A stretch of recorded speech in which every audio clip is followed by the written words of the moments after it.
Good afternoon, ladies and gentlemen. It is Thursday. It's February the something. What is it, the 17th? February the 17th. 2022. It's another Technology podcast.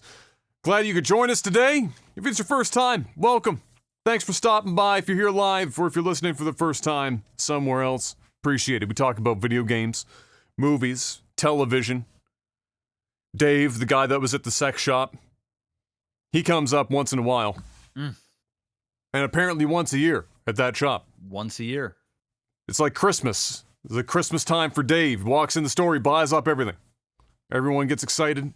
They're making big commissions on Dave Day. National Day, Dave Day. But enough about Dave. Before we get started, I have the most important question of the week. Mr. Black, how was your week? It's been another week. Still dealing with my stomach problems, which is not the best. But hey, surviving. Went and had some ultrasounds done. Right, yes, I saw the tweets about blood work and tests. More blood work, more tests, more poking and prodding. Person couldn't tell me the results because she's not a doctor. No, you have to wait.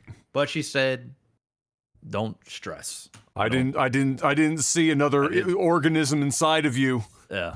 So taking up lots of space. Yeah, doctor thinks that I might have IBS, which would suck ass pretty bad. So I mean, we'll see. Things have gotten better, so like I'm not miserable 24/7. So that's good. I'm usually only like miserable maybe once or twice a week, so it's not too bad. Okay.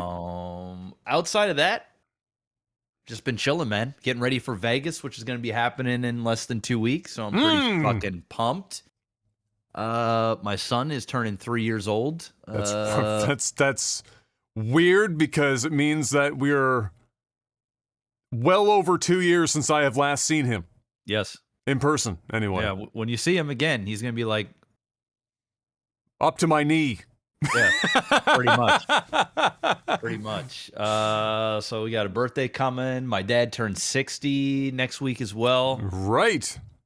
Yeah, outside of that, haven't really done much. Just same old. Living the dream and dreaming to live. That's Mr. it. Black. That's it. Are you blown away out your way today? Because out here the wind is like Mach 4. No, it's not bad. Yeah, out here at least it's we like, don't feel it because you know how my house is, right? It's kind of it's kind of down below. That's true. Below than everybody else, right? You got trees and shit. I'm in like a bunker. Yeah. So we don't really feel it. Out here, we went in to do some grocery run and some back to home. You know, my second home, Home Depot. And so we were out in Bears Lake, which is, as you would know, a wind tunnel on a normal day. And so today it was basically stop your car door from ripping itself off the hinges. And I also was just about to leave the Costco parking lot, and I looked, and a rogue shopping cart. Oh boy. Had managed to get out of the carousel. And it was fucking rolling towards this guy's car who was sitting there probably waiting for his wife to be done in Costco. He was on his phone. You know, it's 2022. You have no situational awareness. You don't know what's going on around you. And here comes this cart fucking coming at his car. And I'm thinking, is he going to notice it? Is he going to notice it? If I sit here and watch this, am I an asshole? It's like, fuck, all right, fine. So I got out of the car and I sprinted as fast as I could sprint without blowing a fucking knee or a hip. Got the cart just in the nick of time. Dude didn't even see me saving his fucking car with the cart. Oh, I would have let it hit, man. Zero thank yous, nothing. I was like, Yeah, that's it. Wasted energy. Yeah. Wasted energy. But either way, yeah, got some of that done. Of course, my week was just working on the house. The floor is closer to level now than it was before, and we've got lots more floor leveling to do elsewhere in the upper floor. It's just we thought the majority of it was done, which, you know, the really big shit was in the master, but there's still a lot of floor leveling to be done elsewhere. There's just no two ways around it. Just kind of the way she is, and I'm not looking forward to it. I'm not going to want to see another bag of floor leveler in my entire fucking life, to tell you that much. No, it's not fun work. I'm just kind of. What's really shitty, like if it'd be shittier, I guess, but because we're not just doing the whole floor, you're playing this game of how much compound can I put on the ground, which is going to seek level, so you don't just simply stop it without damming the area up. But we don't want to spend $6,000 on fucking floor leveler and put 700 pounds of concrete on our friggin' subfloor to level the whole thing. So we're just trying to spot level, right? You know, sometimes you're dipping between joists and shit, and, you know, some things are kind of wonky, especially when the guys that did the floor joist don't know about fucking sighting the joist to see if it's crowning up or down, and they're just fucking putting that shit in whatever direction they pick up off the ground. And so we're just trying to do these areas, and sometimes it can be, you know, reasonable, 7 by 8 feet maybe, or 4 by 8. But you don't want to go further than that, because then you're just doing the whole fucking floor, and then you're committed. Once that shit runs, you're committed. And so trying to find this happy medium of like, make the love of the floor level enough so that my floor doesn't fucking break, and also don't spend $6,000 on fucking concrete is kind of where we're at right now. Our HVAC arrives tomorrow. Nice. So we'll get a start on installing that. Smitty's back over this weekend. He's gonna start installing pot lights and shit. We might run some of the Ethernet this weekend as well. We're approaching the point where we're gonna be drywalling and floor leveling until I'm 90, and then after I'm 90, we'll start laying floor. That's kind of where we're at. So we're approaching, and then waiting for IKEA to, you know, get a shipment of literally fucking anything. So that we can eventually install cabinets, hopefully, or I'm going to be taking utensils out of fucking boxes for a long time. So anyway, that's where we're at, which means it's time to talk about video games. You ready to talk about video games? I pulled an Adam. I got some tech. I got some tech. Uh-oh. Now pulling an Adam isn't just buying tech. It's buying completely superfluous. Don't technically need, but I spent more because I wanted the fancy shit. Is that what it was? It's partially that. I could have went crazier. Like, I didn't go full blown Adam. But some restraint. Yes. Okay. All right. So I ordered a new projector for the theater room. It got me this. Got a 4K projector, full blown HDR, full blown. Is it a JVC unit? Is it LG? Sony. What is it? Sony. Sony. They got great great scaling. Oh yeah, Sony does. Yeah. So I went full blown natural 4K. Stuck my dick in crazy. So that shit will be here in the next couple weeks. Wonderful. Getting the fine folks come down here, calibrate it, and fucking do all that shit. Does the screen have to change? For if you go to certain resolutions, is there like a finer mesh that is required for? I wasn't told.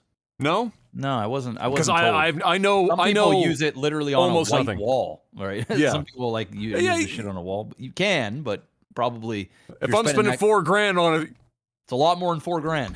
Well, that's what I'm saying. If you're gonna spend a lot of money on a fucking projector, putting it on a white wall, come on, bro. That ain't it. That's not. So, I mean, they didn't say anything about it, so I'm assuming we're fine, and all the stuff I read up on, so I should be fine. Good. My screen's 120 inches, so it's nothing like, it's not like 150 or 135. Yeah. But yeah, it works. This thing apparently it's gonna look fancy. It's gonna look fancy. So my bulb is starting to go in my current one. And it's still a good unit. Like, it's a solid unit. Sure. It's only 1080p, but like, it's a good one. Yeah. And it's got like 3D on it and shit, but I never used that. But man, nobody used 3D. Nobody does. My TV's 3D. I've never taken the glasses out of the fucking box. Yeah, I could have just changed the bulb, but I was like, you know what? This unit's like 10 years old, or was built 10 years ago. It's time to say goodbye. It's time to say goodbye. Listen, I could have got one that could take like 4K feed, and then, you know, it's not gonna have the pixels, but it can theoretically put out a really nice image for sure. They're getting like huge TVs now to a point where, like, unless you really want to go like huge with a projector, you can spend about the same amount of money for a TV. Like, LG's got this 97-inch C2 OLED coming this year. Yeah, it's crazy. That I don't even know how you get there through a door. I mean, 97 inches is taller than you got to cut a hole in the wall. Big. To bring it into the house. That's big. It's too big. I kind of like, I want a 72 or 75 or a 77 of whatever I buy next. That's the size that I'm going for. The problem is they're expensive. Yeah. That is chiefly the problem. Everything else about it is great. Yeah. But they cost money is my problem, and lots of it. Yeah. So anyway, that's exciting though. Drop the bag. We're gonna see what it looks like. Apparently, he said, bro, the difference from what you have now and where you're going, you're not night and day. You're not even gonna. He said you're gonna stare at. You're gonna stare at photos and different things for like the first couple hours. So are you getting peak audio guys to come do it? Yes, sir. Attaboy. It's the only place, basically the only place in the city worth spending that kind of money. Yep. So make it happen. Yeah, I was trying to buy my TV from them, but they don't have LGs there for some reason. Oh. I guess Samsung bought them out. Said you're not allowed to have no OLEDs for you. Fucking stick to Sony and, well, I guess Sony has OLEDs. Anyway, ladies and gentlemen, it's video game news time. You ready to talk about video game news? There's actually not much. This is one of the weeks that there's technically more movie and television news than video game news. I just looked at our second segment. Yeah. Here. It's thick. It's thick. We got some stuff to talk about, the movies and TV from once that happened. First up, having bombed for the, in Call of Duty terms, which means they only sold, maybe 12 million copies instead of 32 million copies. Call of Duty Vanguard is already being buried by Activision, as they have hastily announced in relatively specific detail the next Call of Duty, which will be a sequel to Modern Warfare 2019. It also comes with a brand new engine in which Warzone will also be updated to, so that they're running at the same shit this time. They're not going to get spaghetti coded Warzone like we had in the past. Apparently, they're going to rebuild that from the ground up using this engine. And the project is being headed, of course, by the premier Call of Duty developer. At least I consider them to be the premier. I'm sure other people maybe are on Sledgehammer or one of the others, but Infinity Ward, the Modern Warfare gang, are going to be on this. I've seen Jeff Gerstmann on Twitter mentioning that this is probably the earliest, and he's never seen anything like this, where Activision has come out like within 2 months of the release of a Call of Duty and immediately start talking about the next Call of Duty, and how much that must mean that Vanguard is just hideously underperforming what their expectations were. And so now it's like now they got the clown car coming over like, hey guys, don't pay attention to Vanguard. Look at what we got going on over here. It's a sequel to the great smash hit Modern Warfare 2019, and we're rebuilding Warzone. You like Warzone, right? And so, yeah, it's very weird to see that. But at the same time, if you've seen it all, how shit Vanguard has been, man, am I not surprised.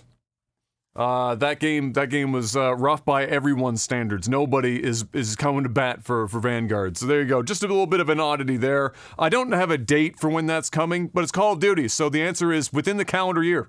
Yep. 6 months tops. 6 months, maybe 9 if we stretch it. Speaking of bombed, EA talked more about why they believe Battlefield 2042 failed them, Mr. Black. Now, there are I'm sure people could give them a list of reasons as to why this game was really, truly terrible. Few of them are likely to be involving the fact that Halo Infinite launched. However, according to EA, Halo was a problem. Also, they blamed COVID, of course, but at the same time, they didn't want to delay the game any further, or recognize that even if they didn't launch next to Halo, that their game still sucked ass. Like, bro, even if you took Halo out of the equation, this game ain't gonna be saved. No, and then you're gonna say everything is COVID? There are a lot of really good games at this point in the COVID arc that have launched and have been great, including Halo. So, what they were trying to get at there, they're just trying to deflect like crazy. we've already talked at length about the design choices being absolutely horrific in 2042. I don't know why they had wanted to try and get away with telling everyone that was the reason why it sucked, but they did. So fuck you, Halo, for making Battlefield 2042 shit. How dare you ruin 2042? That tactical toque, though, by the way, big hit on the shop. Bro, Just selling. I've been saying that game was gonna fail long before it came out. Long before it came out. This is the kind of catastrophic failure that I like. I didn't even think. Like I could have envisioned it was going to be bad. Like bad. I didn't think. Oops, Dude, we might have killed the franchise. This is what I talked about. Look at their track record. Look at their last games. Well, I didn't think they were going to hire Candy Crush Bro to fucking design their game. That's a fucking left field. I mean, even if they got the last motherfuckers to design their game, it's still gonna be bad. Their biggest downfall was the fact that nobody really gives a fuck about Battlefield. Nobody's asking for Battlefield. Everybody does Battlefield better than Battlefield. Battlefield became irrelevant the moment Battle Royale became a thing, because that's essentially what kind of Battlefield was. And they tried to make this one Battle Royale. They tried to, but they failed.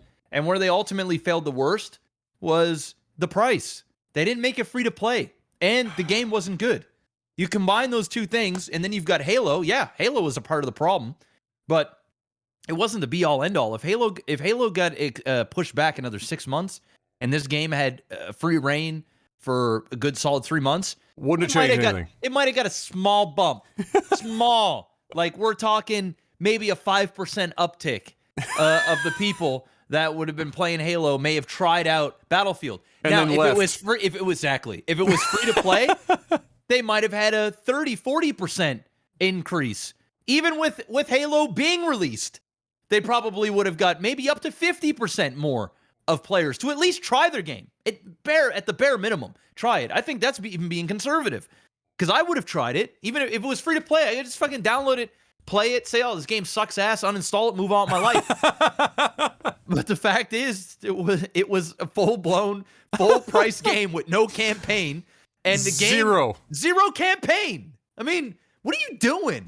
This was the setup. I knew this thing was gonna fail months before the beta came out. Then when the beta came out and people were playing this shit, and nobody was like jumping for joy from this game. They're like, "Ooh, look at this cool tornado in the map, and it's destroying things around me." That was their gimmick, and it didn't work.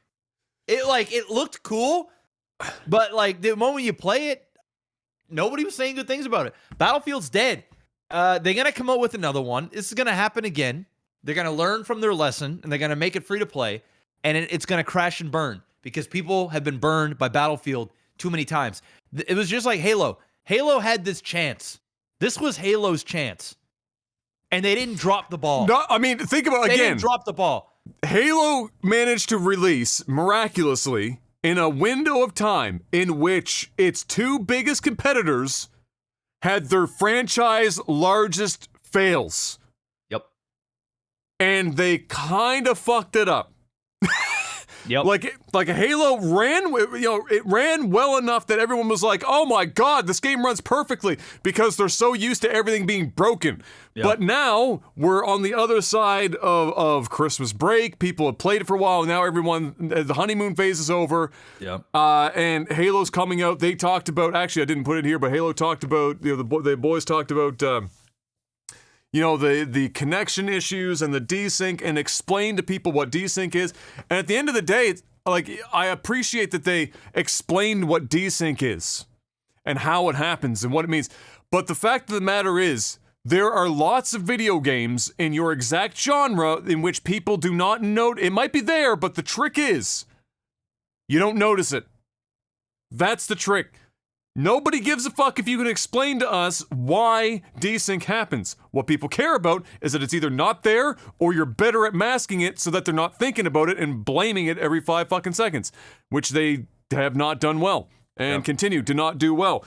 And now they're struggling. You look at their player counts on Steam, which is not the be all end all, because obviously that doesn't account for Xbox and the Game Pass and all this other shit. But I want to let you know right now, It's dipped. it's dipped hard. Yep. And even the view count for HCS is dipped hard because, again, there's connection issues like every 3 seconds in the HCS where games are dropping and you gotta listen to like 5 people on the casting desk try and carry a fucking dead air for 3 hours in between fucking matches. It's just... It pains me to say this, but at the end of the day, I mean, this Halo, I look at this new Halo as a success overall. It is overall, yeah. Simply because this was a dead-ass franchise. Pretty much, it was pretty much dead. You know, it was dead. It existed, and there are fans, but the shit was not relevant for several years. They came out, they made Halo relevant again. They did a good enough job with this game that I believe that they can come out with another version or a big updated thing and they fix can their claw stuff, it back. and they can claw it back. Yeah. Battlefield, it ain't no clawing. It's over. And the sad thing about all of this, and this is what this is the method to the madness, is at the end of the day, Call of Duty is going to continue to be the #1 shooter in the world, and it will stay that way indefinitely. Because the problem is, games like Battlefield, games like Halo, games like Titanfall or any Apex, arena shooters, all these games, they don't come out fast enough, so you only get one game every several years. Call of Duty, when they do have a misstep, like the last version of Call of Duty, they're already prepping everybody for the next Call of Duty. And what they do is they go back and they play on the heartstrings of when the games was good, and they and the people had a good, warm, tingly feeling inside. And then they go, you know what, guys? Instead of doing this next Call of Duty, let's win the hearts over again. They're not happy with this right now. That's okay. They know we're gonna have another. They've been trained over the last decade. They know that another Call of Duty is going to be out within a calendar year, and we can already promise them to go back to the thing that they loved. And so they're going to have all these people come down, they're going to buy their game, and all they need to do is just make a competent game that has enough nostalgia, and it's going to work, and that'll allow them to work on the next game. Problem is, man, when Battlefield drops the ball like this and they fuck over the fans, this is another 5 years. It's another 5 years, minimal. And this might be it for them. Like, they might come up with another game, but bro, yeah, look, this is bad. This is really bad. Halo will claw it back. I'm pretty certain of it. I mentioned in a series of tweets a few weeks back that I think that they made a mistake by launching it at Christmas time because the crew went on vacation until halfway through January. And so it meant that no work was being done while the honeymoon phase was on. Yeah. And so they got back as the honeymoon phase was ending, and now they're up against the world yelling at them instead of like getting, you have to work a little extra. But at the same time, it means that you're not running uphill as much. Now you're running uphill. And they haven't been able to push out updates. And when they did, they're rushing for it. And they had like failed updates for Big Team Battle. The store updates have still been getting them yelled at. And there's no new content to look forward to until May. Yeah. And in a live service game, that's a fairly big period of time. That's a long time, bro. Especially when your game ain't doing good. Especially when your multiplayer only has like a handful of maps. You can't go that long. And then you've got another like fucking 6 months for Forge and for co-op for the campaign, at which point doesn't anyone fucking care anymore. So anyway, or no, maybe co-op is in May. I don't know anymore. Their release schedule is insane. Either way, EA blaming the wrong shit. They fucked up. Will they do another Battlefield? You bet your ass they will. Will it be anytime soon? No. Oh, hell no. Hell no. Will they hire a mobile developer that worked on Candy Crush to do the design work again? No. Unless they like burning money. And maybe that's the secret. They just enjoy burning money for no fucking reason at all. But good for them. Either way, it sucks because you want to see competition. I'm tired of seeing Call of Duty constantly being the one at the forefront, because usually Call of Duty isn't even all that hot. It's just that they come out so frequently that you get like the honeymoon phase, like you were saying. Yep. It's just this consistent honeymoon phase. It's kind of genius. Imagine if COD only came out once every 3 or 4 years. Yeah, it wouldn't be nearly as. It wouldn't be nearly as big. Yeah. It just wouldn't. People would just be over it. Like people, it's like you know. I think I made this analogy before. It's like going on vacation. You know what I'm saying? You go away on a 7-day vacation. You're on day 4, and you're like, man, I'm ready to go home. Yeah. You know, I'm ready to go home. And Call of Duty knows to release the game on day 4 or day 5. You know, give them one more day, release another one. Next thing you know, you're like, oh, I'm on vacation, baby. Let's go. Yeah. You know, I'm going to take this time off for the weekend. I'm going to, tell my boss I'm sick. I can't. I'm just going to grind it out. And it's fucking incredible for several months. You're having a good time, or at least a good enough time until you hate it. And then you're like, well, shit, I got this new Call of Duty coming. And Genius. So the cycle continues. Genius. Nintendo. Not genius. Or are they? Nintendo is shutting down the 3DS and Wii U online shops, which house a great number of games of various eras that are not available to purchase anywhere else. Nintendo had an FAQ up for a period of time in which they deleted parts of it after they got out on the World Wide Web, and everyone was like fucking screaming at them. So there's an FAQ that went up where but these were questions they were asking and answering themselves, and so they were going over it. So this is the one that everyone focused in on, because everyone's wondering, well, if you're not going to let me continue to buy these games or have these games available, do you have plans? Are you going to put them on the Switch? Are you going to put them up, somewhere else to be purchasable? So this was their answer to that. So in the FAQ, this is the question here. Once it is no longer possible to purchase software in Nintendo eShop on Wii U and the Nintendo 3DS family of systems, many classic games for past platforms will cease to be available for purchase anywhere. Will you make classic games available to own in some other way? If not, then why? Doesn't Nintendo have an obligation to preserve its classic games by continually making them available for purchase? This is a question this was not a person that asked this. This is an internal Nintendo setup thing. They themselves posted that shit. That's some snarky shit to begin with. The follow-up answer to said question.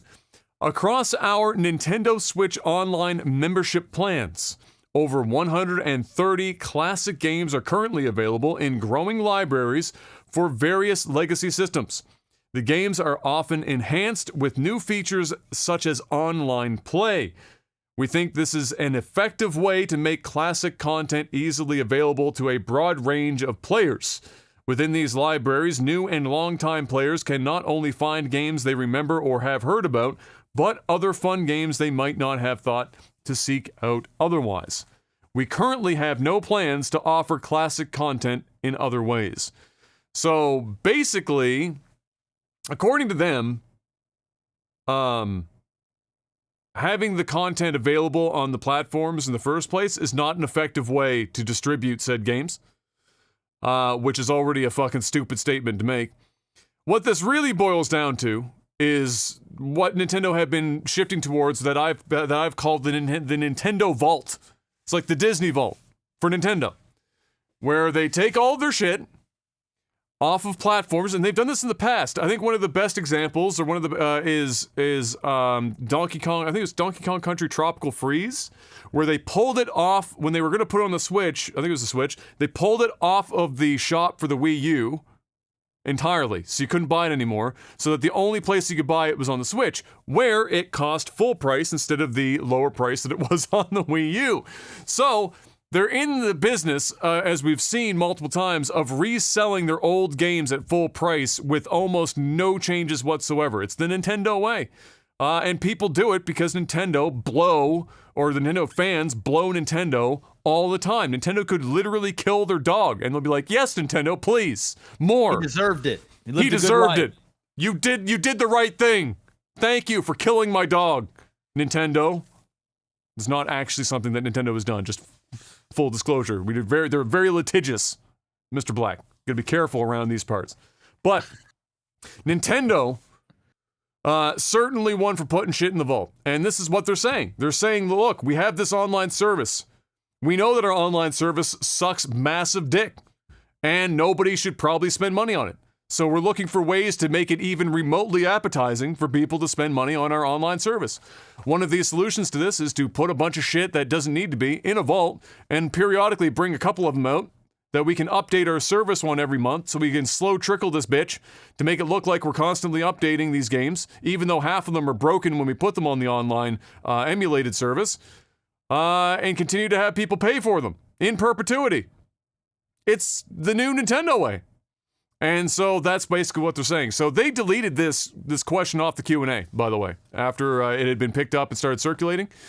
So whether that was an employee internal that was just tired of even their own employer's bullshit and put that question in to stir shit up, or what, or they just didn't want to have it continuously circulating as it did, although it's the internet, and I don't know if anyone's figured this out yet, but shit doesn't tend to just go away on the internet. It's gone. And so are all those games. Very soon. The upside here, the only real upside, and it's not an upside so much as just a nicety, is that for those who have already purchased these games, they will remain, for the time being, re-downloadable.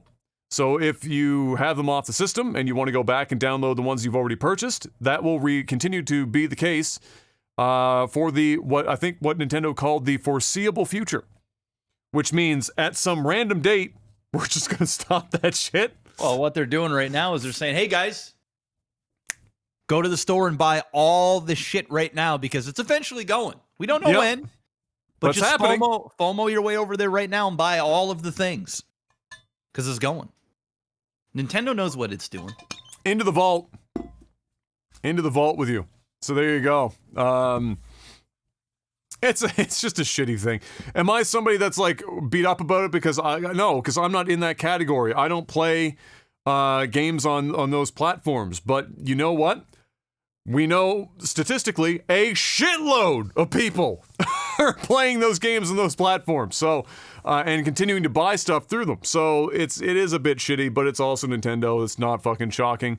Life will move on. People will forget. They'll do another direct, and then the whole fucking internet will be sucking its dick all over again. You know, that's what, how Call of Duty releases its games is how Nintendo times its directs. You'll notice that there will be horrible Nintendo news, usually something where they're suing some individual, some fucking singular person, into the dirt, and then Nintendo Direct is announced. And then everyone's like, oh my god, Nintendo Direct, oh god, are we gonna finally see Breath of the Wild 2? Oh, holy shit, is this gonna fucking happen? What about fucking Mother 4? Oh my god. Direct happens. Everyone gets over the Direct. Immediately on the other side of the Direct, more bad news. Partially mitigated by the fact that the Direct had just happened and all the positive shit is being talked about the Direct. And then another Direct happens after that, and so they just put their shitty releases on every side of the Directs. And so they're making it happen. They know what they're doing. Don't buy into it. For God's sake. No Man's Sky, one of the positives in the video game world at this point. Gotta mention it, another free update. This one's called Sentinel. Fight alongside your own robot companions this time. You could already build giant mech suits to this point, but now you got robot fucking companions. Battle new enemies with an overhauled combat system in which apparently they've overhauled weapons and enemy AI in combat, etc., etc., so that's completely overhauled. New lore and stories, of course, new combat, like I just mentioned, and enemy behaviors. Reprogram and adopt an AI drone and more. It's just another massive update. Sean then eventually came out because people keep asking, how many more of these bad boys are coming out? How much more time is Hello Games going to spend dumping these updates into No Man's Sky? And the answer was, from Sean, No Man's Sky is nowhere close to the finished state that the team has envisioned for it. And so there's lots more apparently coming. And then, of course, now we got to the point where people are actually just telling them, please, for the love of God, start charging money for this shit. You got to charge money for this shit now, boys. It's like 14, 15 fucking updates. Just, we can give you money. And they said, no, because obviously they're making money off of microtransactions in the game and new sales every time a new major update comes out. And so they don't need to. And it's worked thus far. And if it ain't broke, Don't fix it. you know what is broke and does need to be fixed, though? Cyberpunk 2077. No, it doesn't. It's broke. Maybe it needs just to stay like- broken. It doesn't need to be fixed. I mean, are they trying to win over people at this point? Like, is there a big enough? Who are they mass- really fixing Cyberpunk for? Seriously, like I think everybody was burned so bad. It's like it's like going on a date. You've been talking to this girl online for you're playing your favorite game and you meet this chick online and you kick it off. You start spending a lot of time together. You're out there and maybe you're playing No Man's Sky together. You're in this vast universe. And what were the odds that you were on this planet with this person at this time? What are and the you odds? meet, and you're like, oh my God, it's a girl. And I'm going to talk to her. I'm going to get the courage. And you talk, and she talks back. And you're like, oh my God, this is incredible. Not only that, she decides to build a little space house with you. And you guys go into the intergalactic space worlds. And you travel together, and you fall in love, and you talk about things. And you get to know each other. Is this just the synopsis for Free Guy? And then, I don't know. I've never even seen the movie, so I don't know. Oh! I didn't see it. And then, all of a sudden, she goes, you know what? Where are you from? Like, I'm from Canada. Really? I'm from Canada, too. Really? What part of Canada are you from? Oh, I'm from Vancouver. Oh, well, where are you from? I'm from... I'm from Toronto. Oh, okay. That's nice. Listen, it's Valentine's Day pretty soon. And I want to fly out to meet you. The guy goes, oh, really? Oh, absolutely. I'm going to pay for your flights. Come on down. You can stay with me. I'm in my mom's basement, but it's nice. It's cozy. It's all good. She comes on down. She flies in. And you're thinking to yourself, this is the day I met my soulmate. She shows up. She ain't the pictures that she sent you. She don't look nothing like it. All of a sudden, you're thinking to yourself, did I just get catfished? The real answer is yes, you did. But she was as nervous as you. She was going, oh my goodness, can this guy like me for who I am? The answer was no. Because you catfished.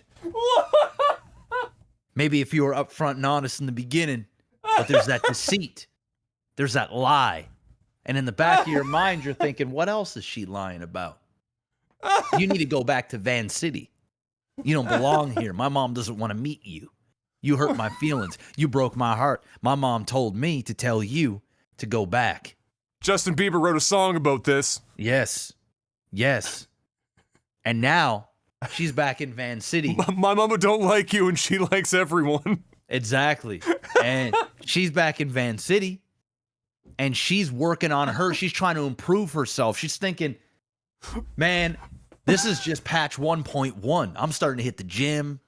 Where is this analogy going? It's coming back around to Cyberpunk. All right, it's coming back. All right, okay, all right, I got you. I'm hitting the gym. I'm trying to look good. I'm eating better. I'm not lying to people anymore, or I'm trying not to.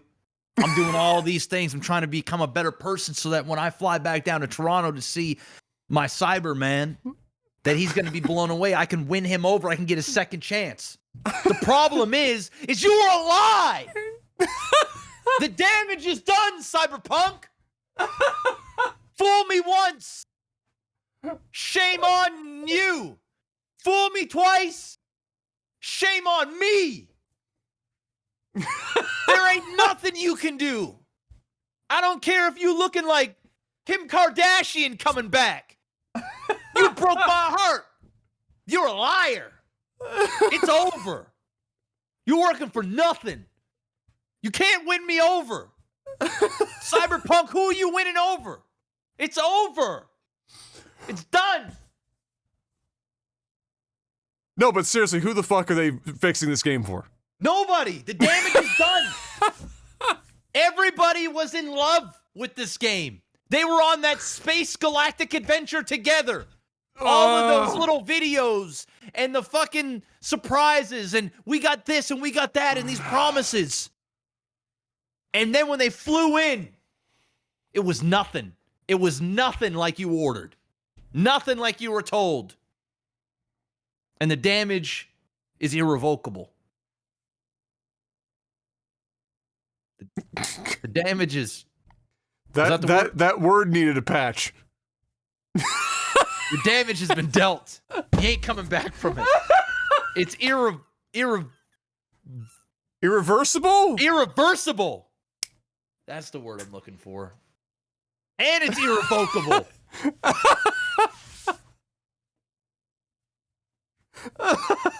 That's it. That's all I got. This is good. I like that. Thanks. It's accurate too. Yeah, because you got catfished. Everyone got catfished on Cyberpunk.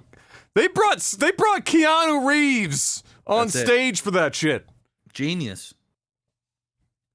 The 1.5 next gen patch, which is actually what 1.0 should have been, is what just dropped.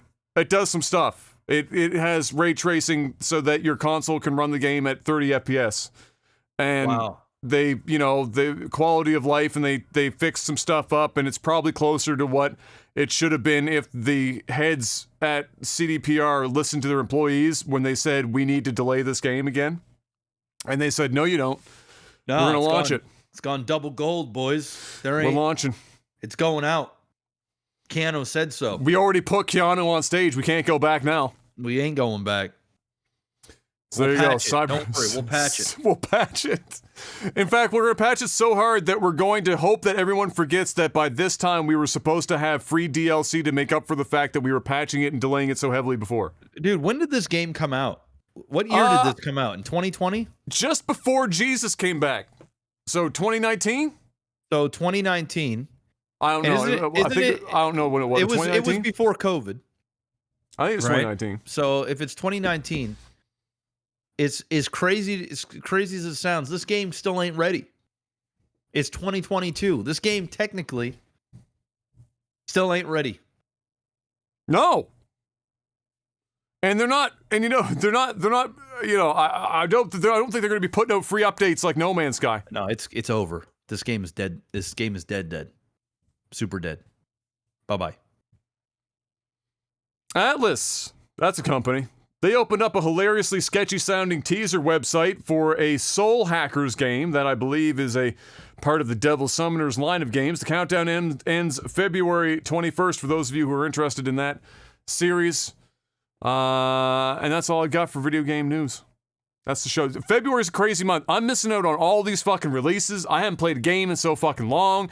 Horizon Zero Dawn is out here coming up. The reviews are coming in. Right? Elden Ring's coming next week. I'm gonna play it. You know what? They really need to figure out these releases for the Horizon series a little better. Because before, they released next to Breath of the Wild. Bad choice. Now, unfortunately, next to Elden Ring. It's just... bad choices. They got to find different months for these things. But yeah, lots of games to play through at this point. There you go. November 2020 it came out. There you go. Okay. There you go. Sure. Could have fooled me. Did it really come out in 2020? No, it didn't. It's still not out. No. Patreon.com/legtv. Go on over there right now. I'll wait for you. Just go ahead. Do it now! Throw money at the screen. Keep the podcast going. If you can't afford to do that, that's okay. Not really, but that's okay. Go to YouTube, hit the like button, share it. Leave a comment for the algorithms. All right. Tell a friend. Do what you got to do. Yep. Go leave a review on Spotify and iTunes and all this other stuff. And or support the sponsor. It's NordVPN. NORDVPN.com/OTT. Go on over there. Get like 73% off plus a bonus month when you use the promo code OTT. Get up to 6 simultaneous devices on one account. Only one account per household needed, unless you've got a small Filipino family. All right, then you might need 2, maybe 3. But good news, it's less than the Grande Cinnamon Dolce Latte a month. it's super cheap. Shit. If you do it right, no matter how big your family is, all you need to do is connect your router up to the VPN, and that's one connection, which means you're just kind of hacking the hack. Can then use 5 others for wherever, whenever, on your smartphone, your TV, your Mac, your anything. They got an app basically for like every device you can think of. And you can stay safe and stay anonymous. You can watch different regions of Netflix and other streaming services at the click of a button. They got fast servers. You can game on them, stream and game on them at the same time. And you support the podcast, guys. NordVPN.com/OTT. Head on over there. Get yourself the 2-year subscription.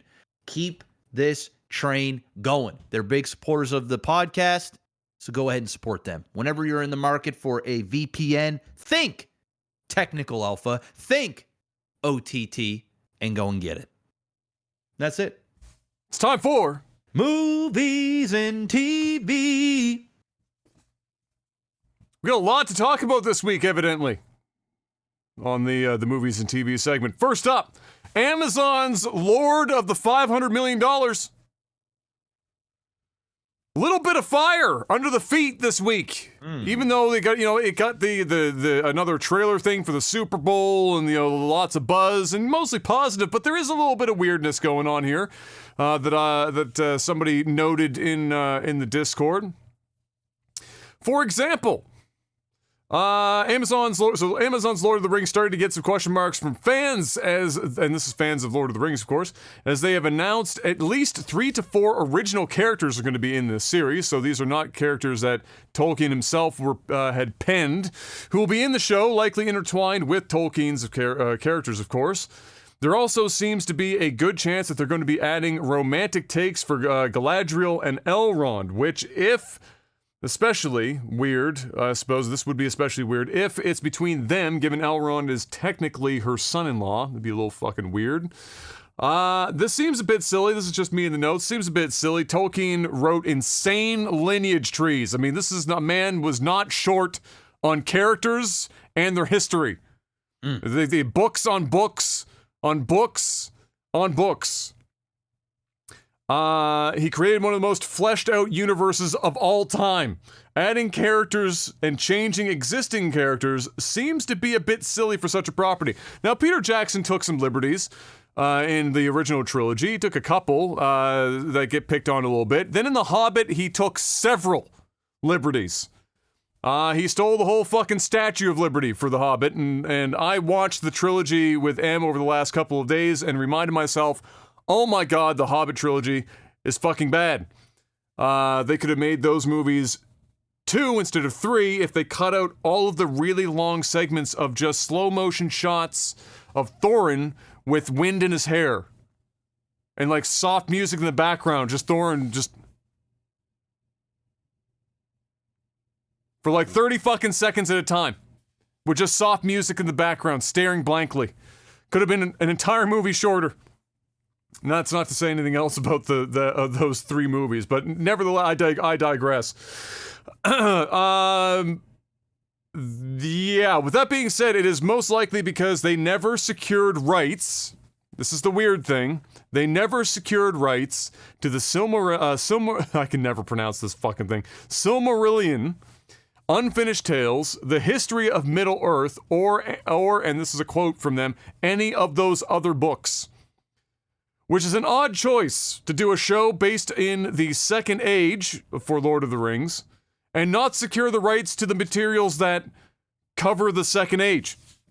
Seems like it might have been a good idea if you were going to make one of these series based on the Second Age that you would secure rights to the material that would allow you to then use all of the shit to make a series based on the Second Age. Instead, they've just gone with the plain Jane rights and are picking out the slim pickings of the Second Age material from within those books to conjure up this series, which is why you are seeing them interject 3 to 4 randomly new characters, as well as changing up characters that already exist, because if they didn't, they wouldn't be able to explain why things are happening the way they are, because they never got the rights to those writings and books.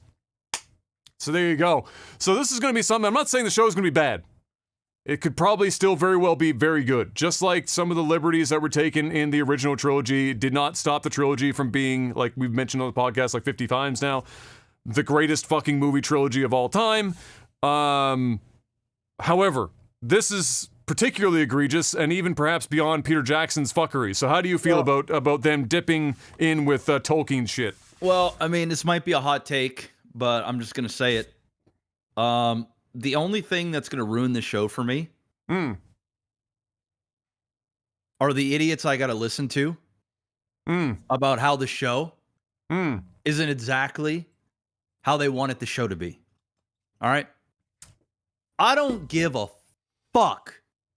Oh, this is very specifically about Lord of the Rings fans. I give zero. Dude, this show, just like how The Witcher was. Yes. Just like how Game of Thrones became. This isn't a love letter to just Lord of the Rings fans. This is going after a whole new demographic of people that have never gone to Middle-earth before, and they want to hit them. Because this show will not be successful on only the fandom.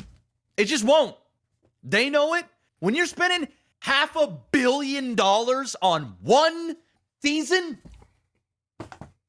this shit, it ain't for the diehard fans that want to see perfection. They're out to make a show that is going to have to appease everyday viewers while paying tribute to the ones that know what the fuck should be going on and whatnot, and having a middle ground to some degree, which really won't even be a middle ground. It's going to be like 80% going after the wider demographic so that everybody can understand it. That's why they're adding love stories so that, my wife can be into it. Oh, yeah. You got to have the love arc. Listen, the only thing that's going to ruin it, I don't give a fuck about any of that shit that you just said. I don't give a shit about the Silmarillion unfinished tales and the history of Middle Earth and those other books. I haven't read any of those books. None of them. Don't give a fuck about any of them. You know what I like? I like Lord of the Rings, Middle Earth, fantasy. And if you got a property like Lord of the Rings and you want to take some liberties to make some new storylines and mix in some of the great with some of the new, some of it's going to work, some of it isn't going to work. At the end of the day, I don't really give a fuck because I guarantee you, who's going to ruin the show is the diehard fuck boys and fuck girls out there that need to go outside and touch grass and realize that the fucking that a $500 million show is not completely dedicated to them. They just need the sooner they accept this, the more they're going to enjoy the show. But they're going to go in there because Lord of the Rings is such a beloved franchise. Beloved. So like you said, it's one of the greatest trilogies of all time. Might actually be the greatest. It's most certainly in the top 3, without a doubt. Top 2. All right. What's the other Star two? Wars, the original Star Wars trilogy. Okay. That's bro. Lord of the Rings crushes the original trilogy. I mean, it depends. It depends on who you talk to, right? It's two different stories, and they're both great in their own right. But at the end of the day, this is a new show. It's on Amazon. Okay. This isn't gonna be a love letter to Lord of the Rings, like I think a lot of diehard fans are hoping, and I'm okay with that. Just make a good show. Give me the Game of Thrones in Middle Earth. And I'm in. Make the dialogue good. Make the action sequences good. And at a $500 million budget, I'm sure we're going to get both of those to a degree. I'm all for it. People are going to bitch and complain no matter what. That's just going to happen. I don't care about any of this stuff. I'm going in expecting this show to be great.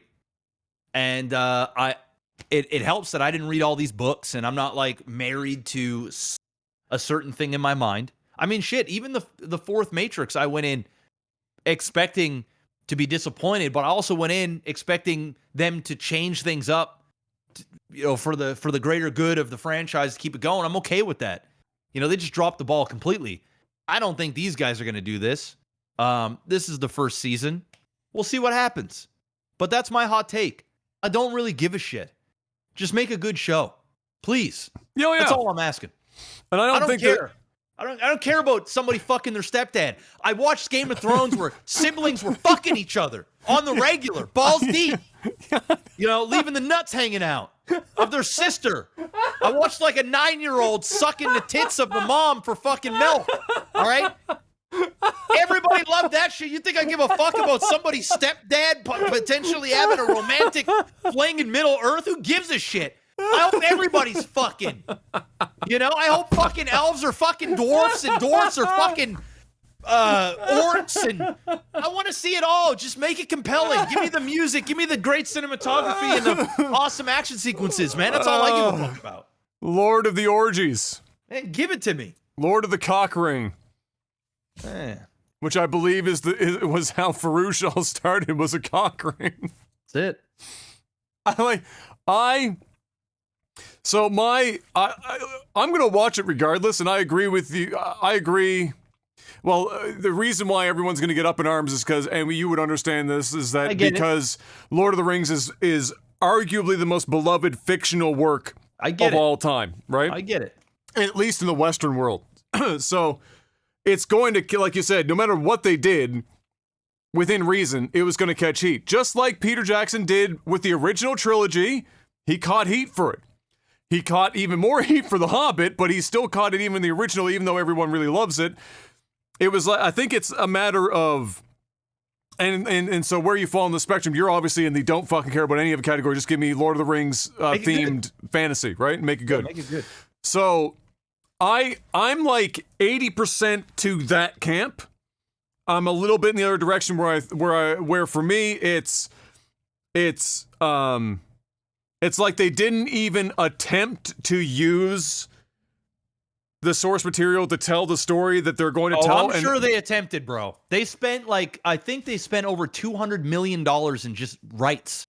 I'd have to check. The show. Well, if you were going to do that, right? If you were going to do that, what I'm confused about is why they got rights for the stuff that isn't pertaining to the exact era in which they are trying to write a story within Lord of the Rings. Like, why would they spend all of that money?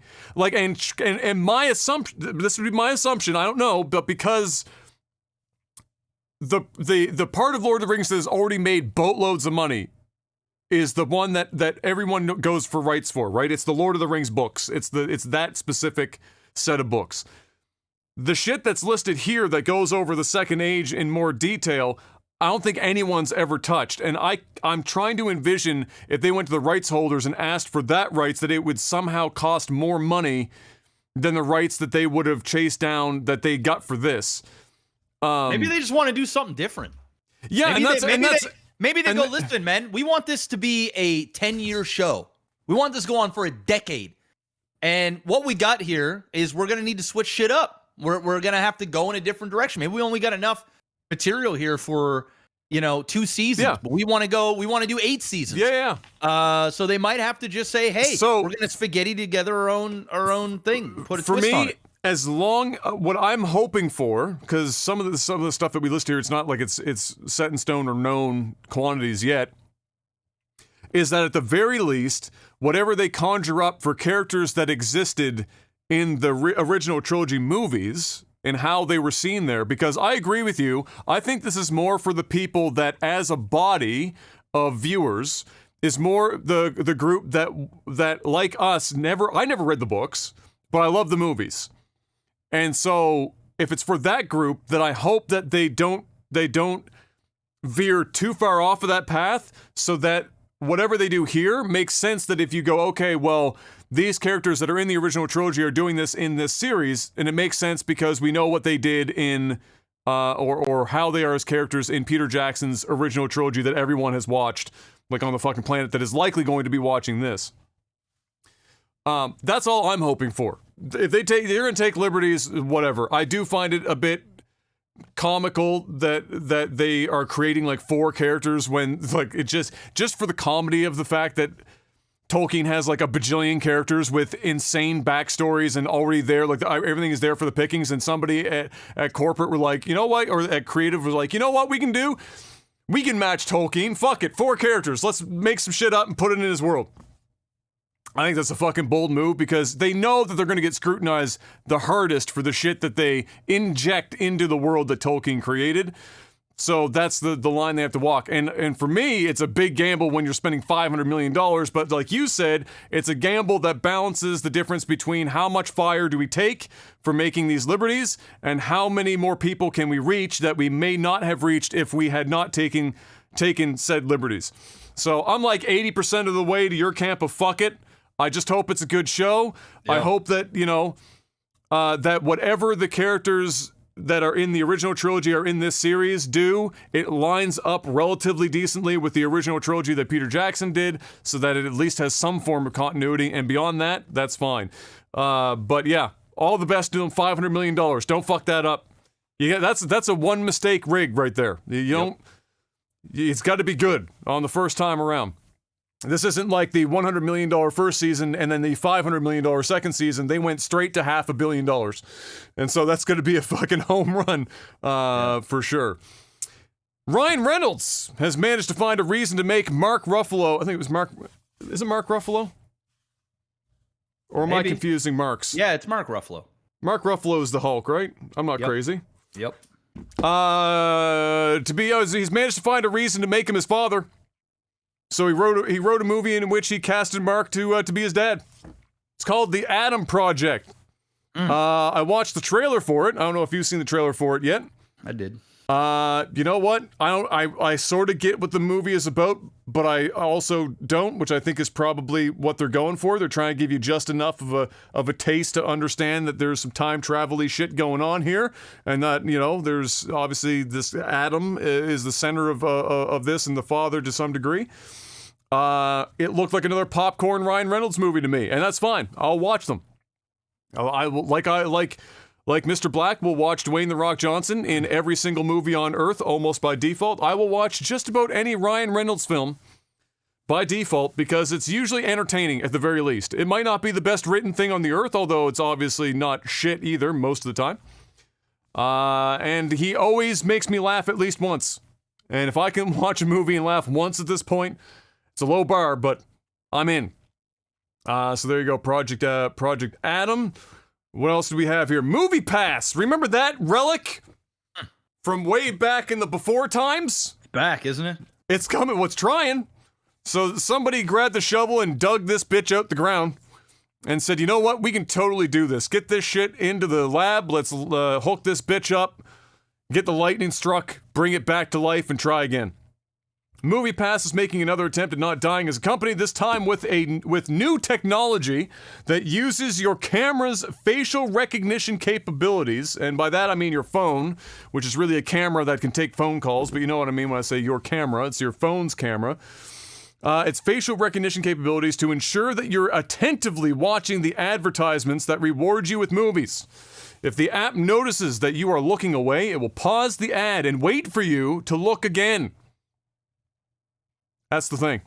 That's the hook. You're watching your ads. And if you're not, because what they found before is obviously people were like, press play on ad, put phone down, walk away, come back, movie. And they're like, oh, we can't have that because it's not sustainable. So we got to make sure that they're watching that shit. And so there you have it. That's their grand plan. That's what they're hoping is going to save the company this time, is making sure that people watch Pop-Tart ads before they get to watch Project Adam. That's the entire scheme. Do you think it will work? Do you think it will stay alive for any period of time, or do you think it's dead within the year? I mean, if that's their answer, it'll be dead. But they're gonna have to do something else. I mean, MoviePass was already hard enough to make work before COVID. Now we're after COVID. I mean, I don't know. Either this will get people to go back in the theater if it's such a good deal, or it's just gonna die. So I'm probably 70% this isn't gonna work, 30% maybe. Yeah, it does. It does, as Moonhowl was saying in chat, it sounds a lot like that Black Mirror episode. Do you know which one he's talking about? No, I don't. Did you watch any of the Black Mirror stuff? I only watched like maybe the first 5 episodes, season 1. Okay. 5 or 6. So there's one where it's not like the whole it's not necessarily the entire theme, but one of the things that in this dystopian world is that people are getting social credits or credits instead of money. Is that what the black guy? The black guy gives the speech. Yeah, I think Daniel Kaluuya, I think. Yeah. Yeah, I did see this one. Yeah, so it's the one where and you're forced to watch the ads, and if you don't, then you're fucked, and everyone. Yeah, so it's kind of that same concept. Watch the ads. So there you go. That's their answer. I think it's dead. I don't think that works at all without raising the money up to for people, and they dropped the price to rock bottom to the point where it tanked the company, and people still weren't buying enough of it to get in. So the odds of them being able to float that because they're trying to come up with a way to force people to watch Tide Pod ads, it's probably not the answer either. I think people just are going to go to the theater and pay their money because they want to go to the fucking theater. I don't think that many people are going to be looking for ways to dodge the shit. Otherwise, they're just going to watch it at home for $0 if they're that interested in saving money. Doctor Strange Multiverse of Madness got an official trailer during the Super Bowl as well. Did you see that that bad boy? I did. I had this in my notes. Looked pretty good as expected, because really, why wouldn't it look good at this point? And I had this in my notes as well because I only watched the one time, and it might have been the alcohol talking, but did I fucking see Professor X in that trailer? It's possible. That's what people are thinking it is, and that was the rumor. I heard about that rumor months ago. That this will open up a rift for the X-Men. So I would imagine that is Professor X. It was obviously Patrick Stewart who was the voice, and it seemed almost like he rolled into scene and you only could see like part of it. So it's 100% Patrick Stewart, and I would say 90% chance it's Professor X, and I would say there's 100% chance that this is where we see our first big bits of X-Men and a setup for what's to come. Excellent. That'd be great. It'd be fun, like finally for the X-Men to be part of this whole shenanigan. I guess was that like their plan for what is this called? Fucking Wave 2 or I don't even know what phase 3 or phase 9. Yeah, X-Men are definitely part of that phase. Yeah. Oh, okay. So then that makes sense. I thought I was going crazy. I was sitting on the couch watching it. I'm watching this trailer. I hear this voice and I'm like, "There's what is Patrick Stewart doing on my television?" Yeah, you never know. I mean, it could. Do I think that they're going to mix with the Avengers? I don't think so. I think that you're probably going to see some of these characters on more of the Deadpool side, Blade. Even you might even see him like with the Eternals that came. You might see the mix around that. I'm not sure how they're going to mix with actual Avengers or if there's going to be an X-Men on the team. I don't know about that, but does Huge Jackman come back?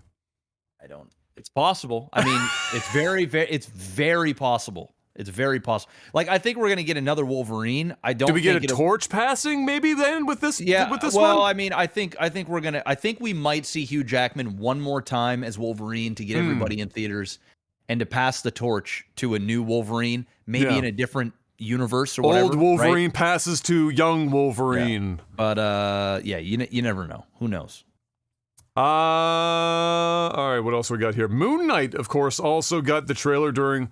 I believe it was also during the Super Bowl. Lots of stuff during the Super Bowl, of course. And while this is just me speaking, while it didn't look awful by any means, it didn't do anything for me personally. It didn't. That trailer didn't get me excited about Moon Knight. Did you see that? And if you did, what did you think? I did. Sure, I'm gonna go see it. Am I excited for it? No.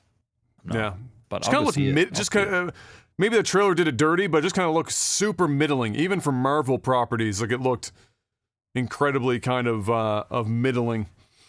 Jordan Peele also snuck in a teaser trailer for his new upcoming film called Nope, in all caps, which is a button that EA should have every time somebody mentions Battlefield. Looks to be a thriller film. Mr. Black, similar to some of the other stuff that he's been doing here recently in his last film or two. I think, and this is again me, I think you have to watch his movies by default at this point because they've all been bangers thus far. Looks to be coming to theaters in what they say is soon. I don't know if they have an actual date yet, but in the trailer it just said soon. Whatever soon is, months, weeks, whatever. But did you catch that? And what were your thoughts on Jordan Peele's latest? I did catch it. I think it looks great. It's different. It looks different. It's got like a horror element to it. I like how the title screen came down. It was very like from Jordan Peele. Yeah, it was very like what do they call those movies? Like I think they're called like Grimehouse or like it's very Grindhouse films. Grindhouse, that's it. Yeah, it's very old school. Got like it had an M. Night Shyamalan vibe to it. It was cut like a Grindhouse like movie too. Like Yeah. the editing looked like the looked like that. At least in the trailer. It looks good. He's got some of the actors that he's done movies with in the past. Big fan of Jordan Peele. I wasn't like blown away by his last film as much as I was the first. I think it was the one was with Get Out first or second? I can't remember. Yeah, it was Get Out. Get Out, I think, was the first big one. Yeah. And I enjoyed that one a lot. Yeah, that was well done. The last one, I enjoyed it, but I wasn't like, it got a little weird. Get Out was a high bar. It was a high bar. I think this one looks more appealing. It seems like it's focused, like it was probably shot in a very it doesn't seem like there's a lot of exposition in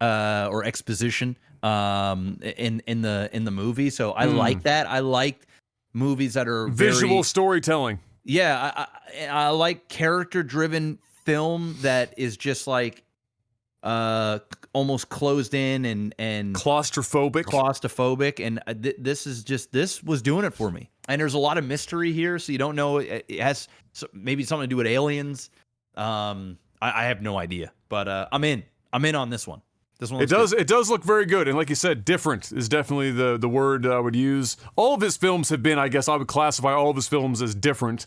Yeah. He's definitely developed almost immediately a very distinct style of filming, for sure. And this one, I agree, is kind of M. Night Shyamalan, Ding Dong, for sure. But I can't remember if he did it in the past, but did he ever like pull a fast one where the trailer sent you in one direction and then the movie itself was like actually a bit different from what the trailer was like making you think the movie was going to be? I don't remember. I just don't remember the trailers. Yeah, it's been a long time. Films, yeah. Yeah, because I had that thought going through my mind. It's like, this looks like one of those things where I'm watching this and it's making me think one thing, and then it's going to pull the rug out from underneath me when it happens. But that's a theater release. It's coming up, whatever soon means. And yeah, I'll be interested in catching that one as well. More games being a series or a movie. Bioshock this time was announced. This was part of was this? No, it wasn't. This wasn't part of that block, but it got announced on its own. Bioshock was announced as a Netflix film adaptation. I don't know which game, or if they're going to mix maybe 1 and 2, or how they're going to tackle that. But you know what? Sure. Bioshock, Art Deco, well written. You probably can make a pretty decent film out of that. Series probably makes more sense, like most game things. I think we both agree most of the time series makes more sense. You know, even 5 or 6 episodes, nothing crazy, tends to be a better move. But all the same, Bioshock's definitely one of the games. If you ask me what games make sense as a movie or a series, Bioshock is definitely one of those for sure. And then we had a really big day for Paramount Plus, where they just announced all sorts of shit. Paramount and their film division was just all over the place, and TV as well. So first up in that, we got that Halo's Season 2 was already greenlit. That shit is done and dusted. They obviously saw enough traction on social media to go, fuck it, greenlight that shit. Let's go in for 2 seasons. And so before the first season's even out, they've already greenlit season number 2. Yeah, this is standard marketing. I mean, if the show does horrible, it ain't getting a season 2. I mean, it's just really that simple. They're saying this so that you feel like, oh, okay, I can commit. I should probably get on board because this is going to be. They're in for the long haul. Yeah, so I don't listen to any of that fucking. That doesn't tell me the show is good. None of that fucking shit. I'm gonna check out the Halo shit anyway. It looks fun, so we'll see. Knuckles also getting his own series in 2023 for Paramount Plus. Going to still be voiced by, of course, Idris Elba. And then they also announced the third Sonic film. So that is now officially trilogy territory. And somebody pointed this out on Twitter, and I never thought about it that much. Or it never dawned on me, but they were right, is that Jim Carrey almost never comes back for a sequel to anything. If you think back about all the films that he's done, they've almost all been one-off appearances or one-off movies that didn't have sequels, with the exception being, like, Ace Ventura. And so it's just interesting. Obviously, at this point in his career, he's just getting back in. He'll do something if it's even remotely good and come back. They're probably paying him a lot of fucking money, too, right? Like, yeah. Jim Carrey's probably worth a fuck ton of money. Jim Carrey doesn't even seem like he really gives a fuck about acting anymore, to be honest. He's just being Jim Carrey. It's just Jim Carrey now. I think he had like a phase where he was a little weird. He's still very much in that phase. Yeah. That's it. He's just back in film. Yeah, I think they're just giving him the bag for this thing. And good on him. He deserves it. So yeah. But yeah, there you go. Trilogy now for the Sonic films.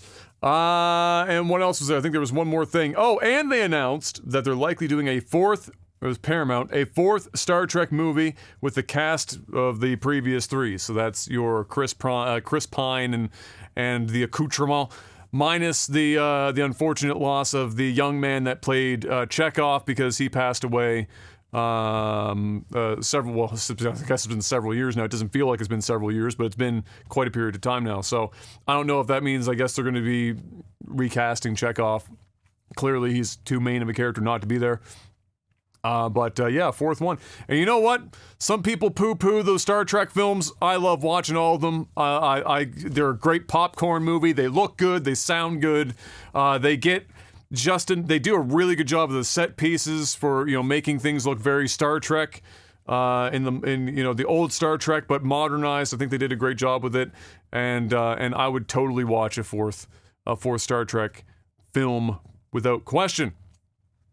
That's all I got. There's a relatively long list for movies and TV this week, but it's all I got. Em and I have been watching our. We didn't watch Too Hot to Handle this time around. We went with Love is Blind. Oh, God. This time. We watched the American version up to a point, and then we couldn't stand the people anymore, and then it popped up. We didn't know it was there until sometimes you don't even know shit's there until you watch something, then Netflix starts recommending shit. So there's two others. There's a Too Hot to not Too Hot to Handle. Sorry, Love is Blind Brazil and Love is Blind Japan. We watched the Japanese one first. That was way more palatable because they were actually adults. Way more interesting because they weren't like fucking playing some sort of weird television character on the show. And then other end of the spectrum, the Brazilian one is just fucking wild. That's like the American version, but everyone's on MDMA and just wants to fuck anything that moves. Is basically the Brazilian version. But interesting show. I do think that there's merit to talking to somebody and not seeing what they look like and discovering that you can totally fall for somebody as a person. But then you get sometimes there's still a range that when they see them for the first time, there's like this pocket where you can't quite get over the hurdle of, are they my type? And if they aren't, do I care? Is the person there that I obviously fell for, is that enough to push me past the physical deal? And it's like probably one of the most difficult things to grapple with for people is that they want to believe that looks don't matter, but they always do to a degree. And it differs from person to person. And so you'll see some people that are totally okay with it and other people that are like... Yeah, they're totally okay with it, but they're freaking internally. Yeah, it might be totally okay with it for TV, but let's be real, man. The majority of these relationships aren't going to work out, and they most certainly aren't going to work out if you're not attracted to them. Looks are very, very important. Very important, yeah. Listen, man, I could have my soul... Like, I could have, like, a person that... we just get along great. I love spending time with them. But if I'm not attracted to them, there's no way I'm spending the rest of my life with them. You know, It is a piece. It's a big piece of the more, puzzle. yeah, they're more of a friend, you know, than a lover. You know what I'm saying? Like, you have to be physically attracted to somebody in order to, you know, really make that shit work on the long scale. Because you know that we're human. I mean, I couldn't lay down with somebody that I'm not attracted to. I just couldn't. Everyone's got you know types or what they like, and it just changes. But from that perspective, it is an interesting show for me insofar as that it's fun to see people, you know, go through that and then see each other, and you can tell almost instantly when they first see each other. Oh yeah, it's like, am I screaming internally or am I actually happy to see this person? And sometimes it's hella awkward because on one side they're like over the moon, and on the other side they're like just like fucking screaming inside the whole time. But yeah, that's been our shitty binge. And then, like I said, we watched the Hobbit trilogy and just got disappointed again. What an incredibly unlikable character Thorin Oakenshield is. Fuck, that character is just horrible. Every time he's on screen, I don't even want to watch anymore. He's just an asshole from the whole trilogy. He's a complete fucking cocksucker. And then he has like this literally 14 to 15 seconds of redemption, dies, and then that's the movie. And you're like, why did I watch? What is this? Is this movie for? Is this like, why would we spend so much time on this asshole? Like, it's technically supposed to be Bilbo's thing, but at the same time, it's more about Thorin's fucking journey. And Thorin's journey is asshole to asshole to asshole, and then mild redemption and then death. That's like his entire fucking arc. Like, who wrote that fucking trilogy?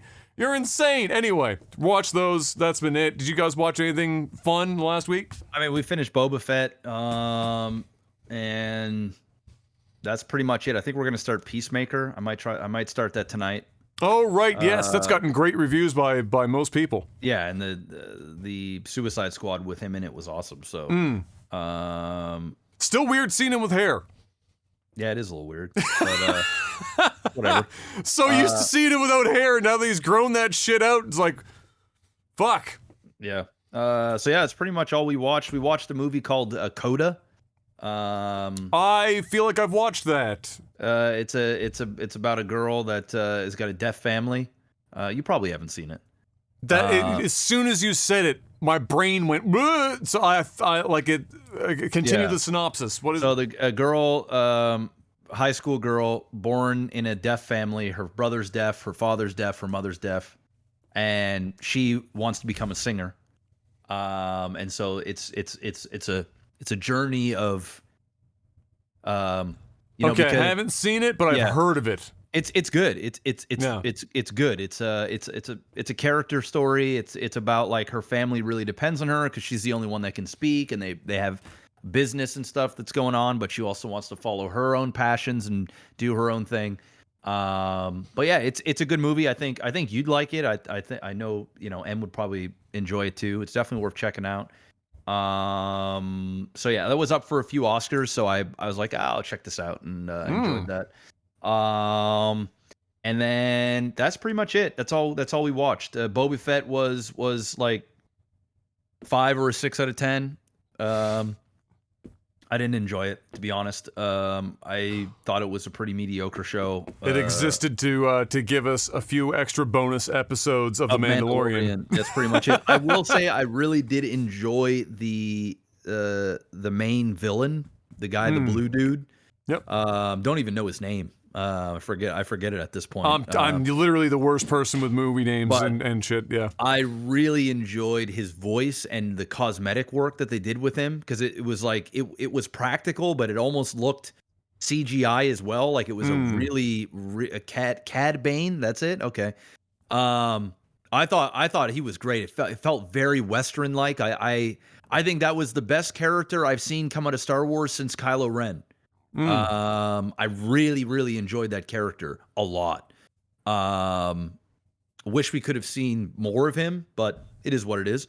I thought Boba Fett was the weakest part of the entire series, outside of the stupid pack of friends that he got that drove those fucking speeder cars around that just felt just like bad acting, felt like weird theater. That's terrible. This shit was bad, dude. Shit was really, really bad. The Skittles gang. Yeah, it was bad. It was so fucking bad. Mandalorian, yeah, I mean, fuck, dude. The more I think about it, it's like 5 out of 10.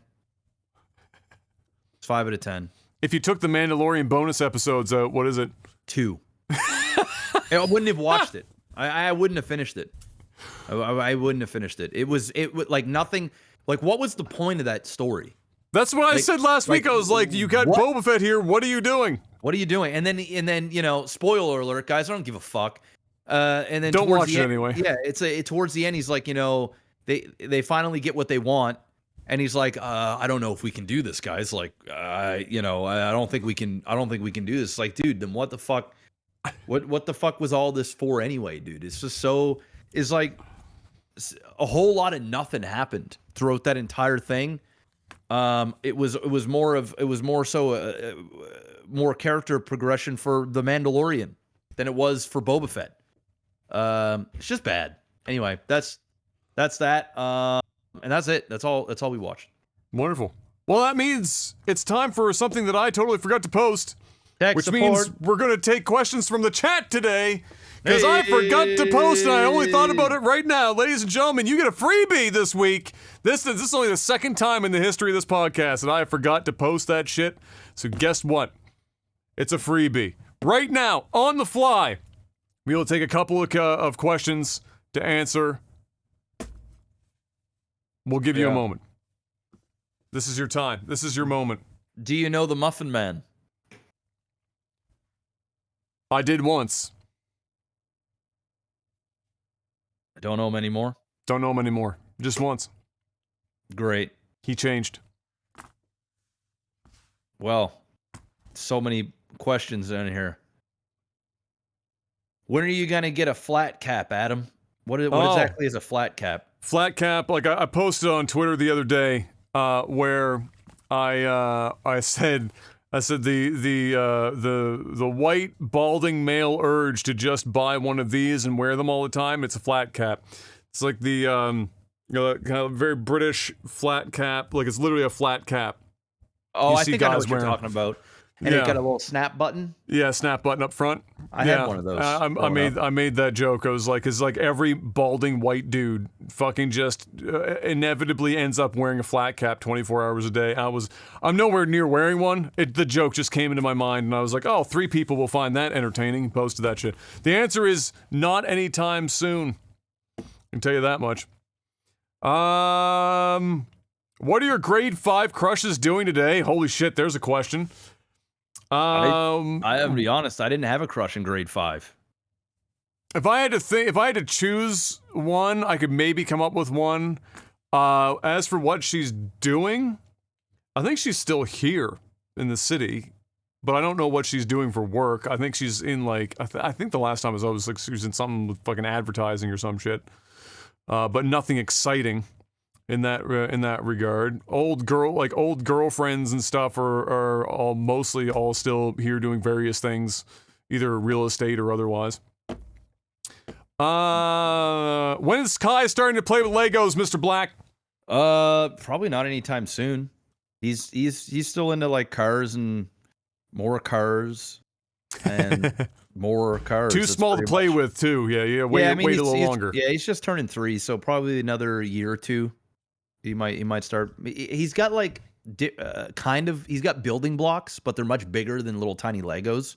Yeah. So like he fucks with those a little bit, but he's turning to be in quite the artist as well, because Kayla's painting all the time, and so he paints as well and draws, and so I think he likes doing that. He likes cooking as well. So I don't know what he's gonna end up really digging him into. You never know. He could take a random fucking corner out of nowhere, and it could just it's kids. You never know. They love something one day, wake up the next day, hate it. And on to something else.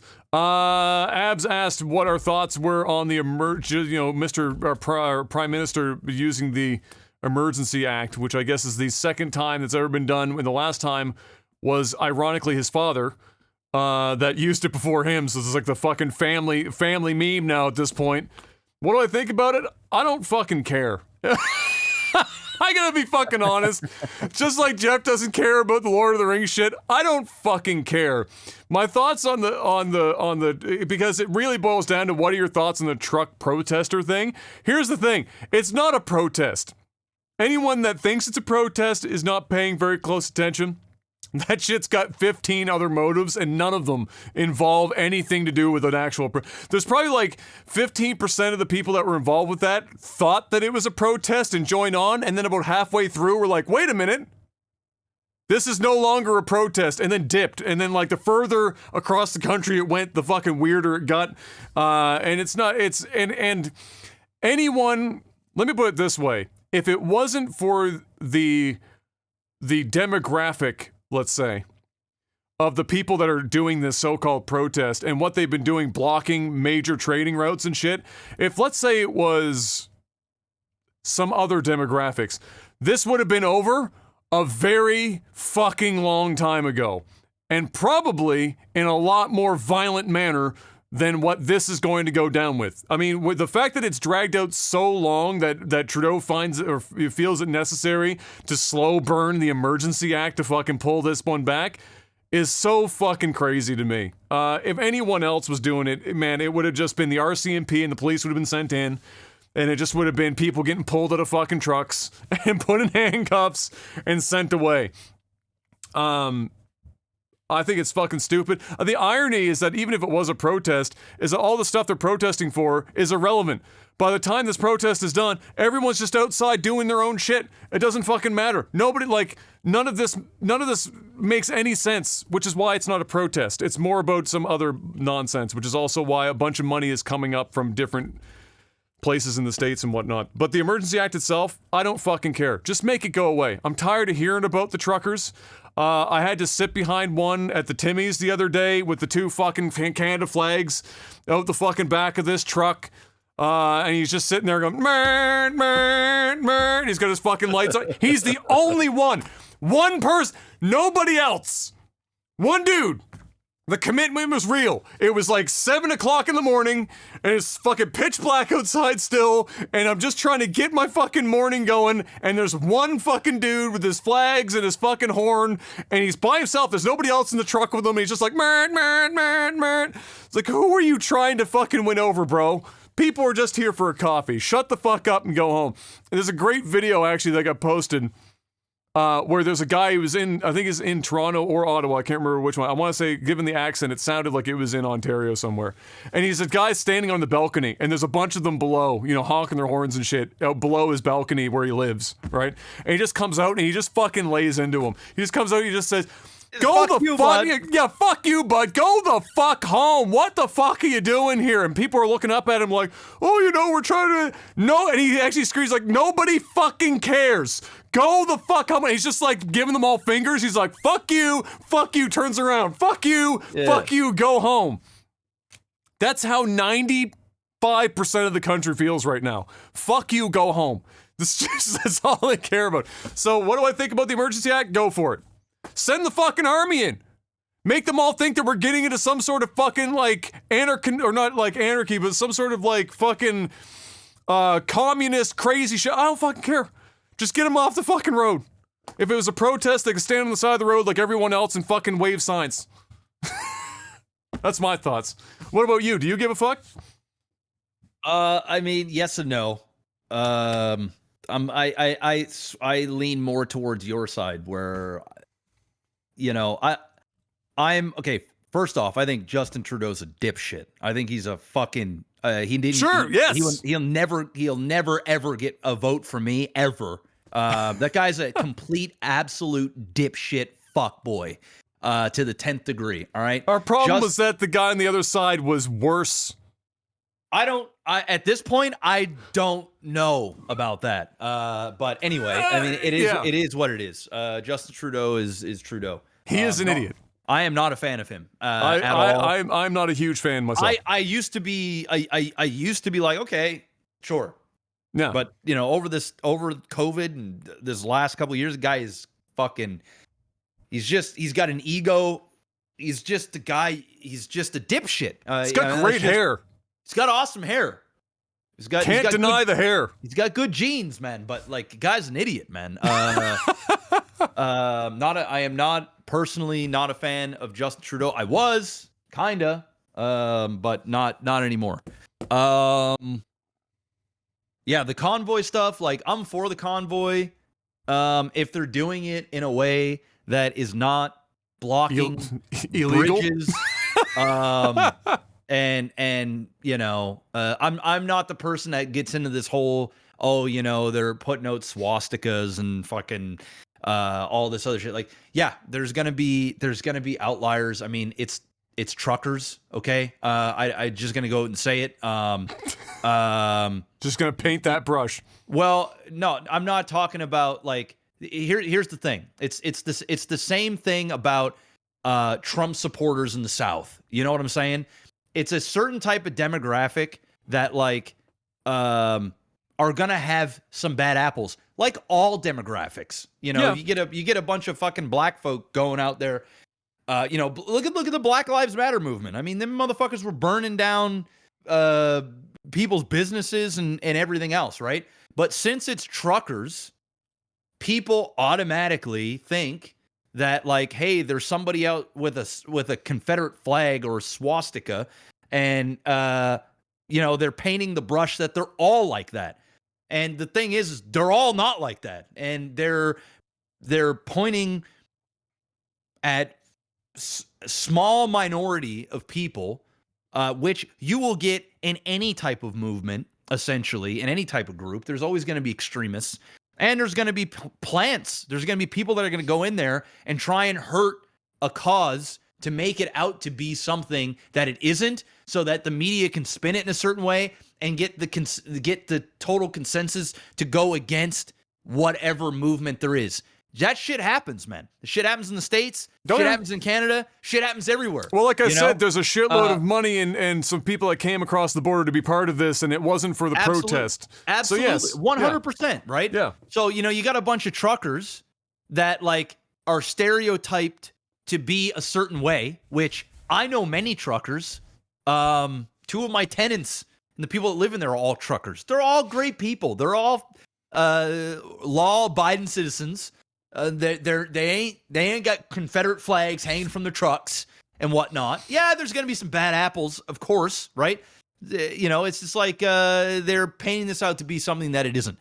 You know, they're out there fighting because, or at least the freedom thing is they want to have the freedom to choose if they want to get a vaccine or don't want to get a vaccine. They don't want mandates on there, this vaccine passport, or you need to have so many COVID shots to work, and you know, they're truckers to get, you know, it's basically, that's what this thing is supposedly all about.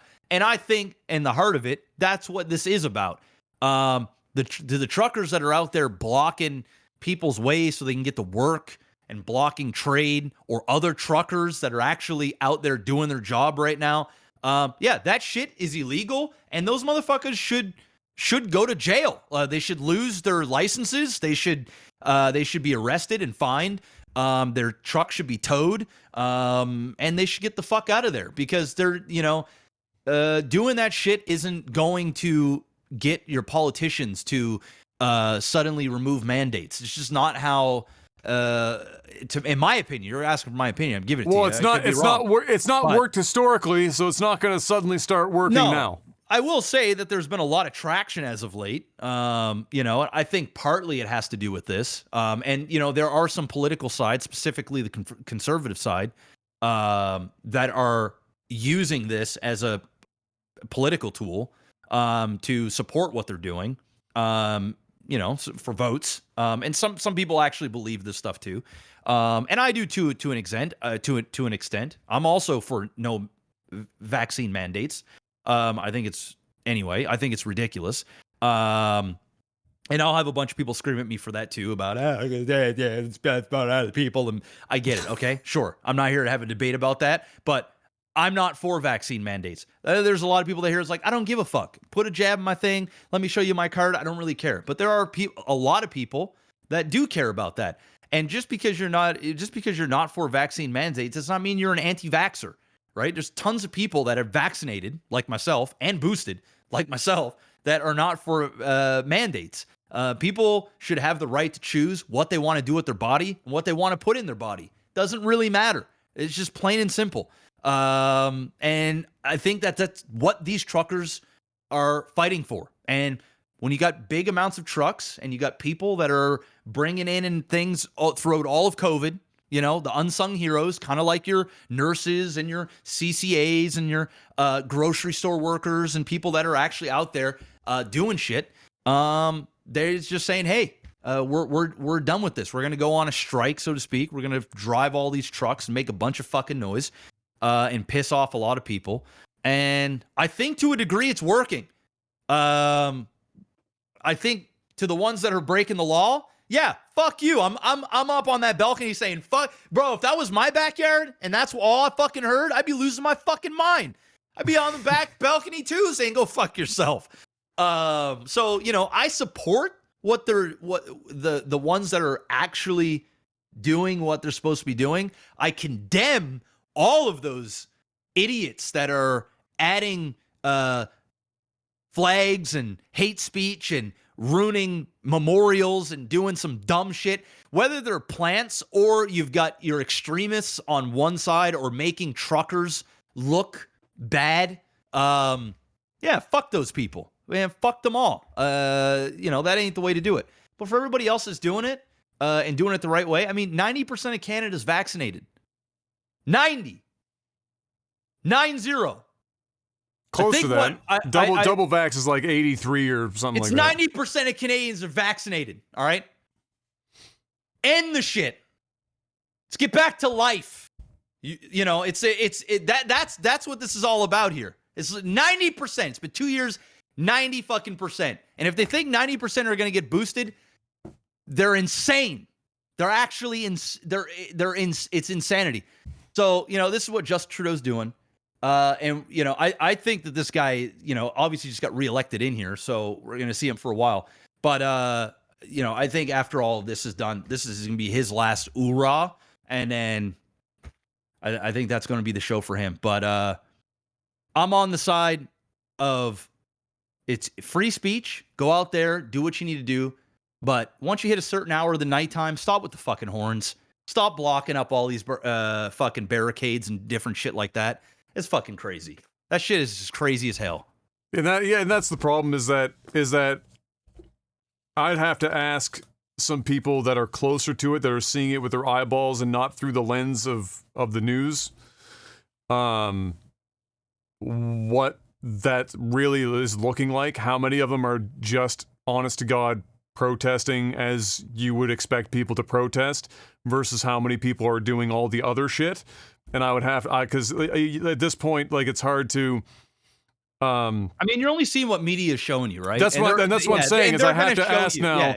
Yeah, I have to be like, you know, call up some friends in Toronto and be like, all right, like, what is it? What's actually going on there, right? Versus just because it's going to be a hyper realized version when it hits the news. I do personally think that at this point in the game, there are more people in the fucked up category than the honest to God protesting. I think a lot of the original protesting part happened earlier on, and now that's petered off a bit. But at the same time, for me, it's unfortunate. Like, the unfortunate part is that you're not going to be able to. You're not going to be able to. How do I say it? You're not going to be able to pick and choose with great accuracy the people out of there. Yeah, the whole movement has to just be fucking quelled at this point because it's gotten to the point where it's gotten out of hand. If you were going to go in and be picky choosy, you needed to do that early and get the people out of the fucking way and let the people that were just protesting protest. But either way, I agree with you. That's why I said if they were doing it as you would expect a protest to happen. I think that's what most people are doing, bro. The problem is the media is spinning it to be worse than what it is. It's not good when they're blocking certain things. You don't do that. period. Yeah. But they're making this out to be a radical, it's all become this political shit to get people to calm the fuck down. Because, there's a lot of people. It's not even just the truckers, man. Everyday Canadians are just tired of lockdowns and mandates. They're screaming out to stop the fucking madness already. It's like, move forward. Give us a plan on what the fuck is going on, because 90% of us are vaccinated, bro. Fuck off. Like that's like, this is me now saying, fuck off. Open this shit up already. Go fuck yourself. Like, that's how I feel. Like, that's where I'm at, and that's what a lot of Canadians are at, is because they're over it, man. They're over it. They've done everything that the government asked and some. And like, all the science is saying, open the shit back up. And this guy is saying, no, bro. His rebuttal for everything is, Canadians just keep getting vaccinated. It's like, bro, you want 100% of us to do it? Is that what you want? This is never going to happen. Yeah, I'm not on like vaccine mandates where they could feel like in perpetuity just start moving the goalpost of like how many vaccines before you go, because otherwise then you're asking why, and this is not to compare, full disclosure, the flu and COVID, because those are wildly different fucking things, even if you're vaccinated. But all the same, the question would then become, why aren't you then mandating the flu shot for that kind of stuff? Yeah, I'm happy at least with our province where we've set what you asked for. It's what's our goal. We've gotten lucky here is that even though we've been in lockdown several times, we always have a roadmap, and within reason, it's always played out that way. And when the situation called for it, if we had to change, then it was changed, because there were multiple times where it was getting way out of hand and we couldn't keep up, and so we had to make some changes. And so I don't have any like that. Trudeau at a mandate at a national level is a different fucking bag of worms. I don't think it's necessary at this point, unless there was the only way that it becomes more necessary. The only way in which, because mandates would have been a thing to go with a year and a half ago, when everyone's getting plastered and the hospitals are full and there's just bodies fucking anywhere they could stick them.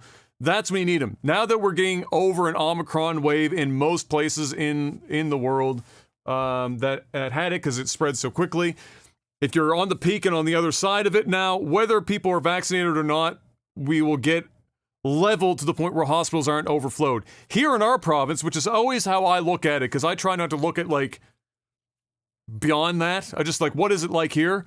For us, our hospitals are we're still over 100% capacity at this today. As of today, we're still over 100% capacity, and and the majority of that is because of COVID patients in the hospital.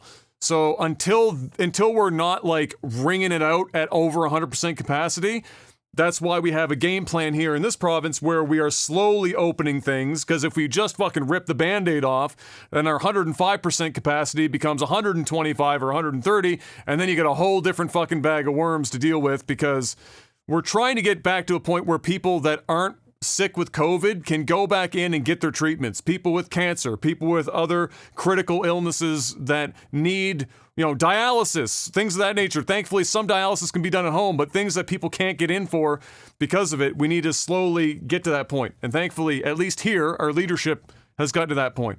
Mandates, bit fucking weird to me at this point. The trucker thing, just start, whether you needed the Emergency Act or not, I don't fucking care. Just start arresting people like you would. You didn't need it. The guy, Justin Trudeau's just he's putting his dick on the table and saying, "I run this country, motherfuckers. You ain't, I'm not gonna negotiate with this craziness." He won't even talk to these guys and gals that are out there. I'm all for the truckers, man. I support everything they're doing right now, but the ones that are waving flags and doing hate speech and all that shit, whether they're plants or not, that's a fucking problem. And everybody in the protest needs to call these guys out for their actions, condemn them from doing it. And the ones that are blocking the stuff, the protesters need to tell them as well. don't do that shit and have the cops go in there and fucking confiscate their stuff and get the fuck off the street. It's just that simple. And that's what really should just already be happening at this point. And you know what, though? That's partially, in fairness to Trudeau, that's actually more of a provincial issue than it is a federal issue, because the provinces are within full power to have just sent the RCMP and police from that province in and said, look, this is the line that we draw. You can't block the road. You can stand on the side and wave signs all day. Hell, we'll even let you honk horns between this hour and this hour. But you can't be breaking the law. Yep. You can protest like everyone else has protested before you, but if you're pushing the line, we can't have it. That's the show. It's partially provincial. It's the mandate coming down from a federal height is the federal, obviously. But yeah, this is unfortunately, and maybe this is part of why the provinces haven't reacted the way they have, is because they don't want the political blowback of being the ones to send people in. Until the federal government comes in and does this, now all the provincial premiers can say, hey, wasn't me. It's Trudeau, man. It was Trudeau, man. He called for this. You want to get angry at somebody? Get angry at Trudeau. And they will. They will. Trust me. They will. So yeah, it is a gong show for sure. It's a fucking gong show and a half. I don't know what Trudeau's problem is. I don't know why he's hell-bent on continuing to put us through these things. I don't get it. But I'm not a politician, and I also don't have the weight of the world on my shoulders dealing with an entire country in a pandemic. So it's easy for me to criticize and fucking, throw stones at him. It's not like I could do the job any better. So, there hasn't been a politician that hasn't had more than a handful of controversies. Yeah, but it just hasn't happened. Yeah, this guy's on one right now though, bro. And you can tell he's upset, man. The shit he's saying and stuff, like he's annoyed as fuck. He is just, I don't know, man. He's honestly, being a prime minister through the midst of all this, or a president or whatever, I'd probably be on the I'm on the edge, and I'm a citizen. Yeah. I can only imagine how many drugs they would need to pump into me to keep my blood pressure within check if I'm running a country.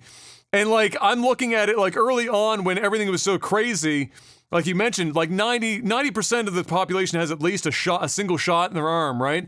Yeah. But for a long time, it wasn't like that shit happened fucking like immediately.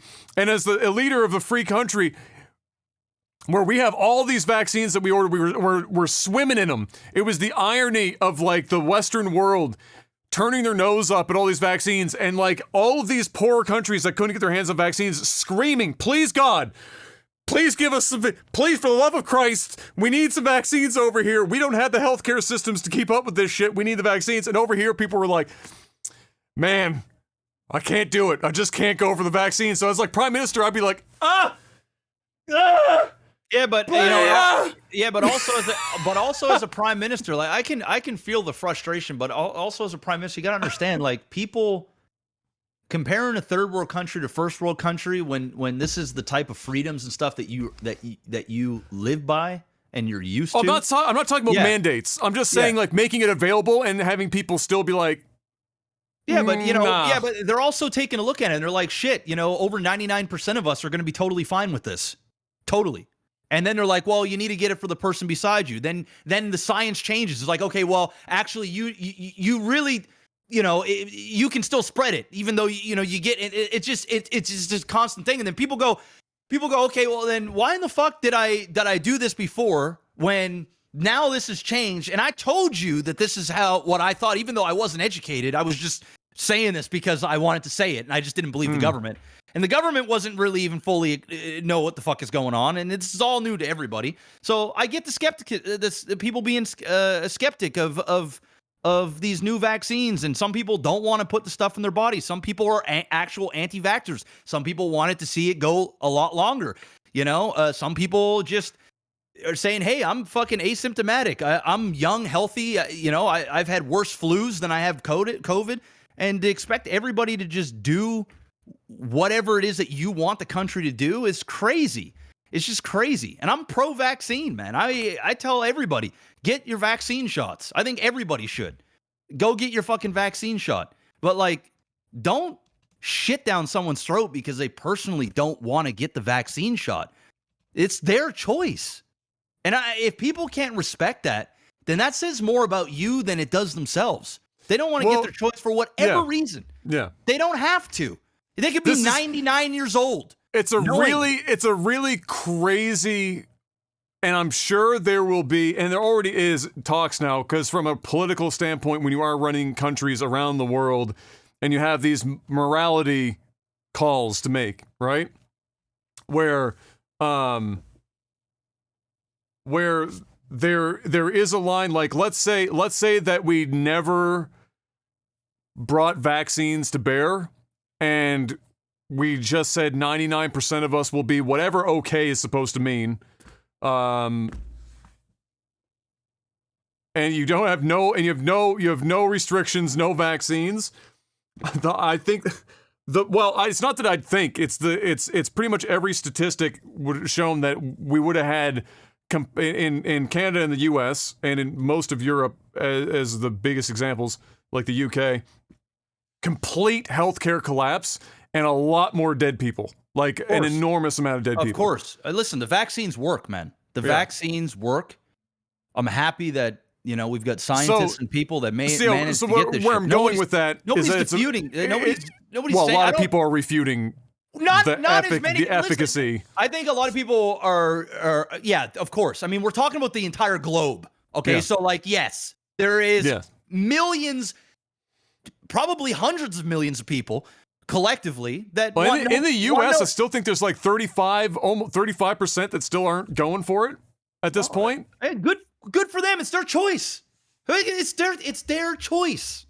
That's the thing. I get. I'm not disagreeing. Like, look, what I'm saying, this is not a me opinion thing. I'm just saying this what makes this conversation interesting and why people will have to philosophically talk about this for many years, because it eventually affects the philosophy behind it. Does affect political decision making.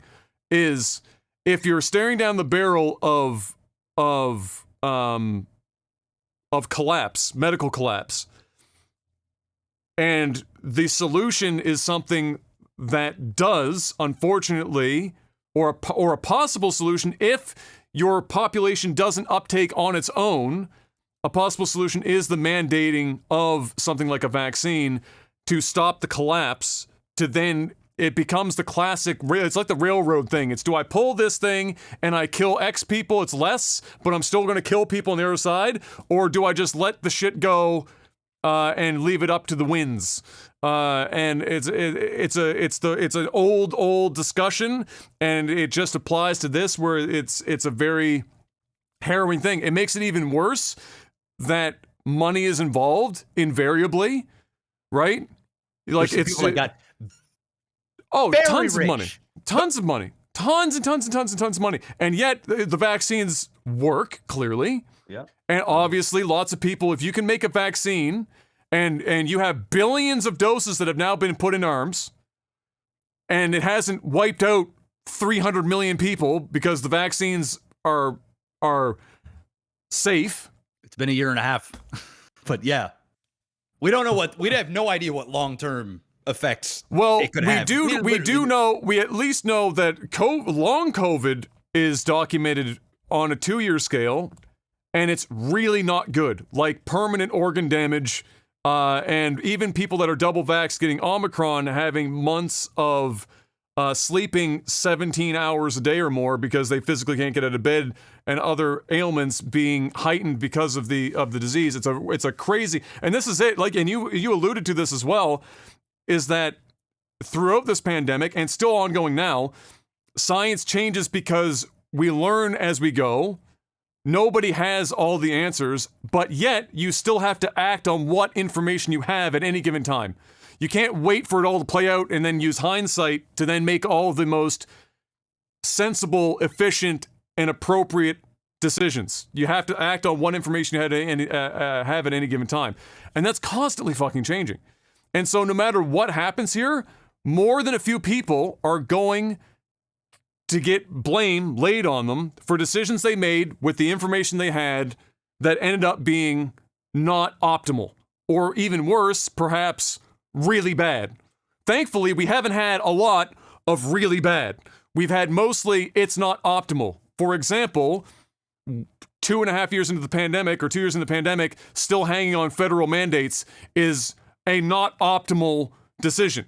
Just like, for example, many of the restrictions that we had, I'll use the local example again because that's the best thing for me to do because I know more about it. Just like there were, our previous premier made a not optimal decision to open wide up for March break, and then it crippled our fucking hospital for 3 or 4 months afterwards, where we had to lock down even harder because people wanted to be opened up for that period of time, and it came back to bite us. And then you blame what? You blame the premier, and then the premier steps down, and you get a new guy in. So I will be very interested to see globally, because if anything, and this is me as an opinion now, if anything has shown that the world has gotten very small now, this pandemic has shown that, right? Something that's happening in China or elsewhere, any transportation lines, the whole world feels the ramifications. Travel is huge. The way this thing spread and spread quickly is because people fly every day in the millions.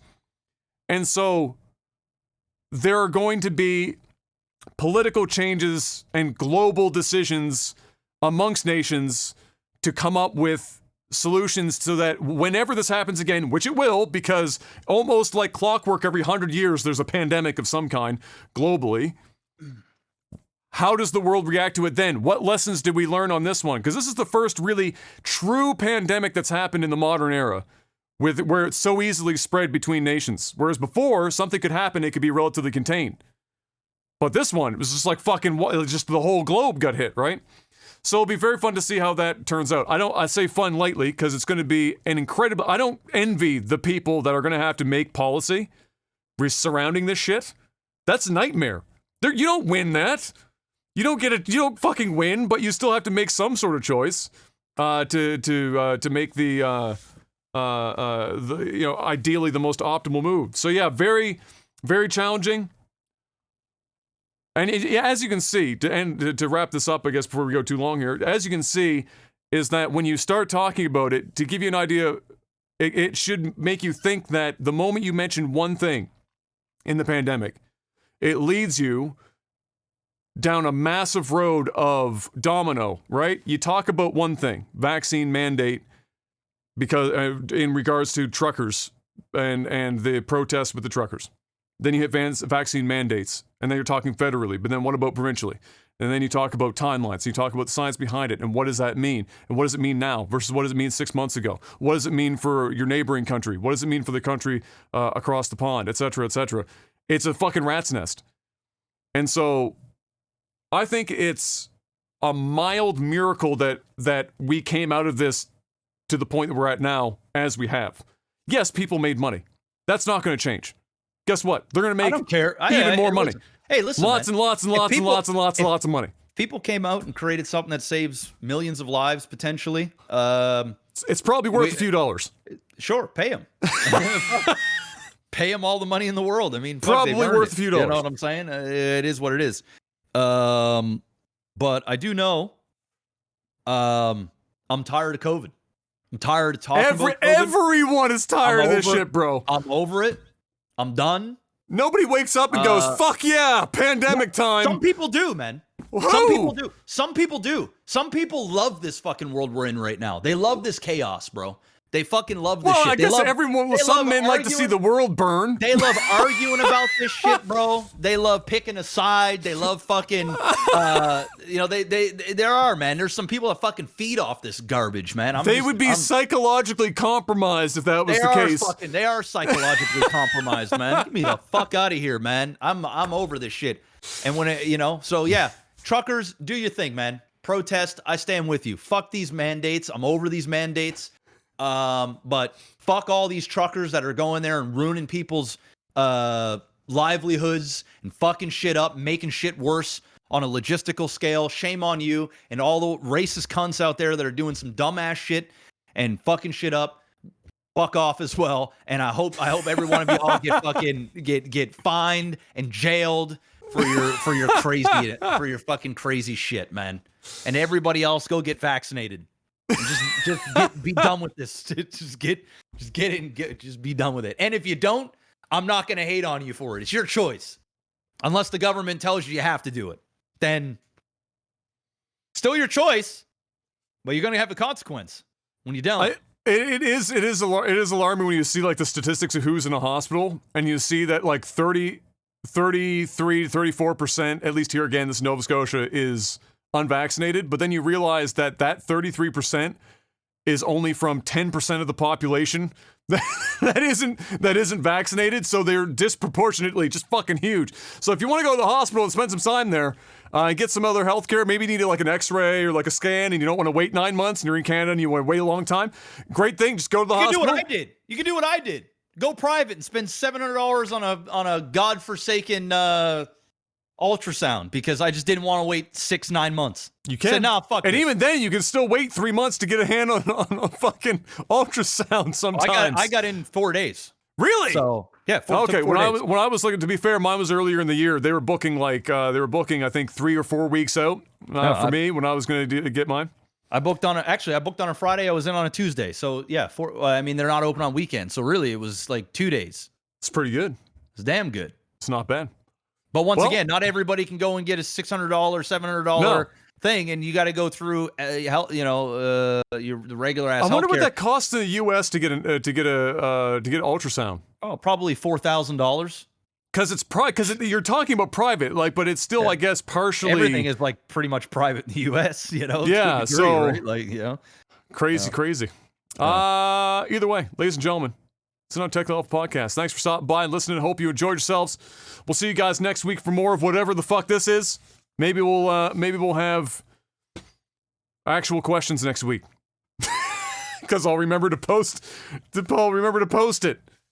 Keep all those questions in hand. And until then, guys, stay safe out there. Get vaccinated. Fuck the illegal truckers. Everyone else being okay. Continue on. Carry on. We'll see you next week. Peace.